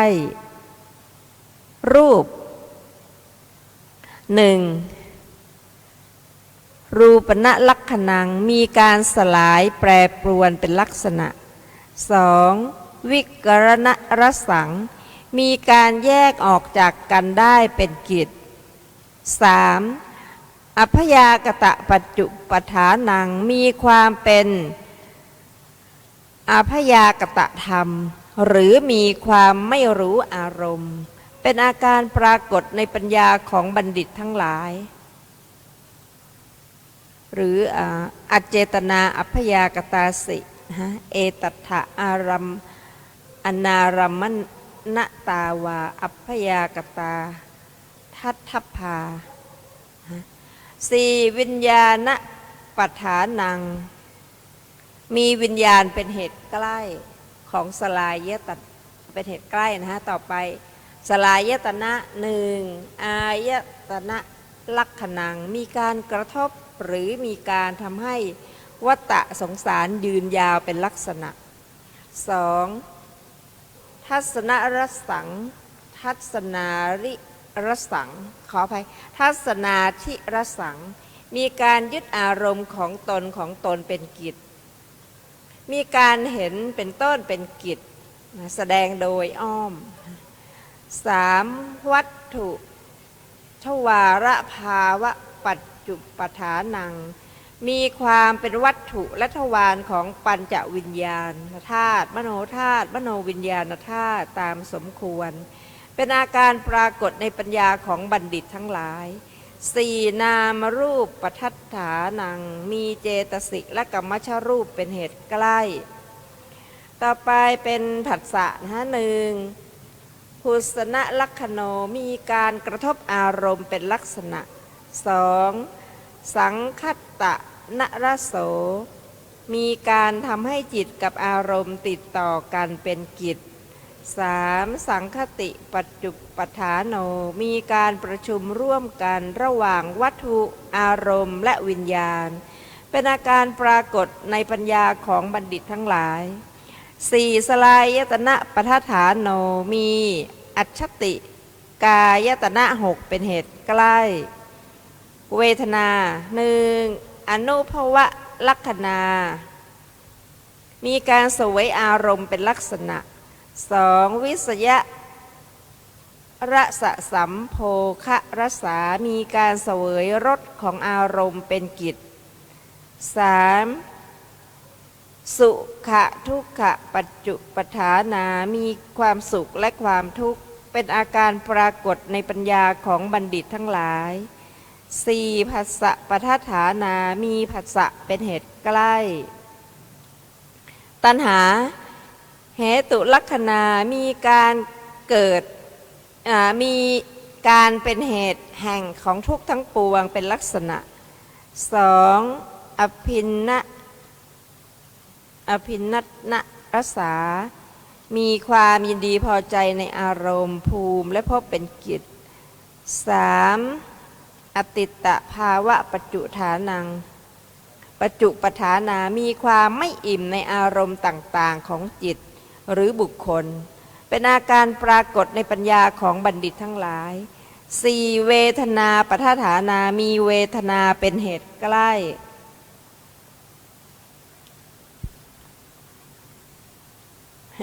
ต่อไปอุปาทานนะคะ 1. ขหณลักขณามีการยึดไว้เป็นลักษณะ 2. อมุญจะนรสังมีการไม่ปล่อยเป็นกิจ 3. ตัณหาทันหัตตะทิฏฐิปัจจุปฐานังมีตัณหาที่มีกำลังอย่างมั่นคงและมีความเห็นผิดเป็นอาการปรากฏในปัญญาของบัณฑิตทั้งหลาย 4. ตัณหาปทัฏฐานังมีตัณหาเป็นเหตุใกล้ต่อไปกรรมภวะ 1. กรรมลักขโนมีความเป็นกรรมเป็นลักษณะ 2. ภาวนรโสมีการทำให้เกิดเป็นกิจ 3. กุศลปัจจุปฐานโนมีความเป็นกุศลอกุศลเป็นอาการปรากฏในปัญญาของบัณฑิตทั้งหลาย 4. อุปาทานปทัฏฐานโนมีอุปาทานเป็นเหตุใกล้ต่อไปคืออุปปัตติภวะ 1. กรรมพละลักขโนมีความเป็นผลของกรรมเป็นลักษณะ 2. ภวะนรโสมีการเกิดขึ้นเป็นกิจ 3. อัพพยากตะปัจจุปฐานโนมีความเป็นอัพพยากตะธรรมเป็นอาการปรากฏในปัญญาของบัณฑิตทั้งหลาย 4. อุปาทานนปทัฏฐานโนมีอุปาทานเป็นเหตุใกล้ต่อไปชาติ 1. ตัฏฐะพเวปธรรมาภินิพพัตติลักขณามีการเกิดขึ้นเป็นครั้งแรกในภพนั้นๆเป็นลักษณะ 2. นิยตนะรสามีการเป็นไปคล้ายกับว่ามอบขันธ์ห้าที่มีขอบเขตในภพหนึ่งให้แก่สัตว์ทั้งหลายเป็นกิจ 3. อตีตะภวโตอิทะอัมมุชนะปัจจุปฐานาทุกขาวิจิตตตาปัจจุปัฏฐานามีการผุดขึ้นในภพนี้จากภพก่อนเป็นอาการปรากฏแก่ปัญญาของบัณฑิตทั้งหลายมีสภาพที่เต็มไปด้วยทุกข์เป็นผลปรากฏ 4.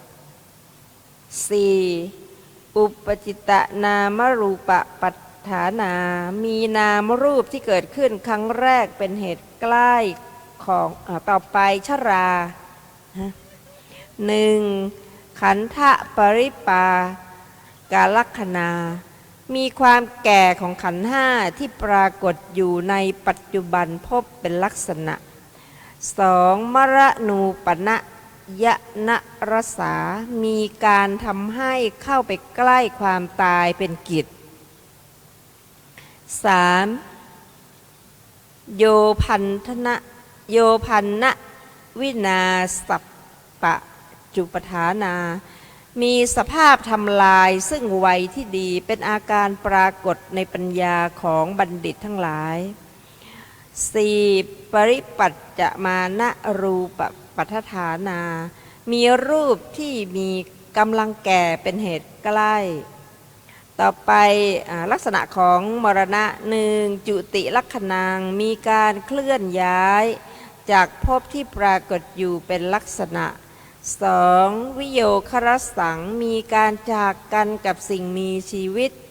และไม่มีชีวิตที่เคยพบเห็นกันในภพนี้เป็นกิจสามคติวิปวาสปัจจุปฐานังมีการย้ายที่อยู่จากภพเก่าเป็นอาการปรากฏแก่ปัญญาของบัณฑิตทั้งหลายสี่ปริพิชชานะนามรูปทัฏฐานังมีนามรูปที่กำลังดับเป็นเหตุใกล้โสกะหนึ่งอันโตนิชชานะลักขโนมีการเผาอยู่ภายในหรือมีความเหี่ยวแห้งใจเดือดร้อนใจเป็นลักษณะสองเจโตปรินิชชายะนะระโสทำให้จิตเดือดร้อนอยู่เสมอเป็นกิจสามอนุโสจนะปัจจุปัฏฐาโนมีความเศร้าโศกอยู่เนืองๆไปตามความพินาศที่ตนได้ประสบอยู่นั้นเป็นอาการปรากฏแก่ปัญญาของบัณฑิตทั้งหลายสี่โทสะจิตตุปาทะปัฏฐาโนมีโทสะจิตตุปบาทะปบาทเป็นเหตุใกล้ต่อไปปริเทวะหนึ่งลาลัปปณะลักขโนมีการพิลาบรำพันเป็นลักษณะสองคุณโทสะปริกิตตนระโสมีการรำพันถึงคุณและโทษเป็นกิจสามสัมภมะปัจจุปัฏฐาโนมีจิตวุ่นวายไม่ตั้งมั่นเป็นอาการปรากฏแก่ปัญญาของบัณฑิตทั้งหลายสี่โทสะจิตตะชะมหาภูตะปัฏฐาโนมีมหาภูตรูปที่เกิดจากโทสะจิตเป็นเหตุใกล้ต่อไปความหมายของทุกข์หนึ่งกายะปิณลักขณังมีการเบียดเบียนร่างกายเป็นลักษณะสองทุปปัญญานังโทมนัสสะกระนะรสังเป็นเหตุให้เกิดความโกรธความเสียใจกลุ้มใจเกิดขึ้นแก่ผู้ที่มีปัญญาน้อยเป็นกิจสามกายิกาพาทะปัจจุปฐานังมีความป่วยทางกายเป็นอาการปรากฏแก่ปัญญาของบัณฑิตทั้งหลายสี่กายปสาทะ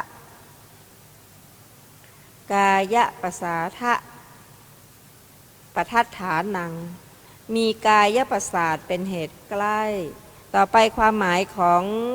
โทมนัสหนึ่งจิตตะปีละนะลักขณังมีอาการเบียดเบียนใจเป็นลักษณะสองมโนวิคาตรสังมีการทรมานใจเป็นกิจสามมานะสละยาธิปัจจุปัฏฐานังมีความไม่สบายใจเป็นอาการปรากฏแก่ใจของบัณฑิตทั้งหลายสี่หัตถยวัตถุปัฏฐานังมีหัตถยวัตถุเป็นเหตุใกล้ต่อไปเป็นอุปายาตหนึ่งจิตตะปริทหนะลักขโน มีการเผาจิตอย่างหนักเป็นลักษณะ 2. นิทุนะนรโสมีการทอดถอนใจเป็นกิจ 3. วิสาทะปัจจุปัฏฐานโนมีกายและใจขาดกำลังลงเป็นอาการปรากฏแก่ปัญญาของบัณฑิตทั้งหลาย 4. หทัยวัตถุปทัฏฐานโนมีหทัยวัตถุเป็นเหตุใกล้ท่านผู้ฟังที่เคารพครับเมื่อเรารู้ลักษณะเฉพาะขององค์ธรรมแล้วต่อไปเราก็จะศึกษาถึงเรื่องว่าเขาเกิดจากอะไรปัจจัยอะไรเมื่อรู้เหตุรู้ปัจจัยแล้วรู้ถึงความดับของเขาจะดับเหตุนั้นด้วยอะไรก็สงเคราะห์ทั้งหมดลงในอริยสัจสี่ครับท่านผู้ฟังที่เราจะศึกษากันในวันอาทิตย์หน้าสำหรับวันนี้ก็เราก็ได้นำไหว้พระออกมาแล้วก็เราจะนำสวดแผ่เมตตาก่อนนะ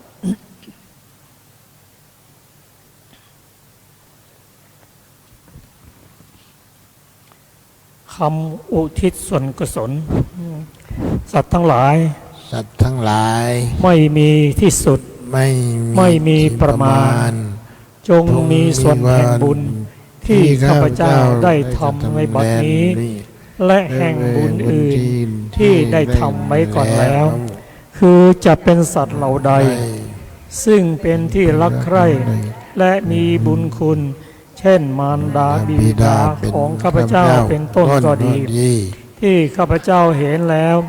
หรือไม่ได้เห็นก็ดีสัตว์เหล่าอื่นซึ่งเป็นกลางหรือเป็นคู่เวรกันก็ดีสัตว์ทั้งหลายตั้งอยู่ในโลกอยู่ในภูมิทั้งสามอยู่ในกำเนิดทั้งสี่มีขันธ์ห้าขันธ์มีขันธ์เดียวมีขันธ์สี่ขันธ์กำลังท่องเที่ยวอยู่ในภพน้อยใหญ่ก็ดีท่านเหล่าใดรู้ส่วนบุญที่ข้าพเจ้าแผ่ให้แล้วขอท่านทั้งหลายนั้นเหล่านั้นจงอนุโมทนาเองเถิดส่วนท่านเหล่าใดที่ยังไม่รู้ส่วนแห่งบุญนี้ขอเทวดาทั้งหลายได้โปรดบอกท่านเหล่านั้นให้รู้ด้วยเพราะเหตุที่ได้อนุโมทนาส่วนบุญที่ข้าพเจ้าแผ่ให้แล้วขอท่านทั้งหลายจงเป็นผู้ไม่มีเวรอยู่เป็นสุขทุกเมื่อจนถึงพระนิพพานความปรารถนาที่ดีงามของท่านเหล่านั้นจงสำเร็จเถิดด้วยอานิสงส์แห่งกุศลที่ท่านได้ทำแล้วทั้งปวงนี้พระศาสนาของพระโลกนาถจงสว่างไสวด้วยข้อปฏิบัติมีศีลเป็นต้นอันบริสุทธิ์ขอพระศาสนาของพระสัมมาสัมพุทธเจ้าจงสถิตอยู่ในโลกตลอดกาลนานขอปวงสัตว์จงมีความเคารพในพระพุทธศาสนาเป็นนิจขอฝนจงตกในพื้นปฐพีโดยชอบตามฤดูกาลขอผู้ยินดีในพระสัทธรรมจงปกครองชาวโลกโดยธรรมเถิดสาธุสาธุสาธุ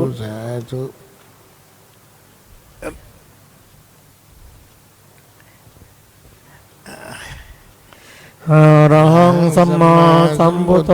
ภะคะวาพุทธังภะคะวันตังอภิวาเทมิสวากขาโตภะคะวะตาธัมโมธัมมังนัมสสามิสุปฏิปันโนภะคะวะโตสาวกสังโฆสังฆังนามามิขออนุโมทนากับทุกท่านขอขอบคุณผู้ฟังทางบ้านทุกท่านขอขอบคุณทางสถานีวิทยุเพื่อการศึกษาพระพุทธศาสนาและวัฒนธรรมซึ่งมีพระครู วิศวัตวรกิจโจเป็นผู้ในการขอขอบคุณผู้ร่วมรายการทุกท่านสวัสดีครับ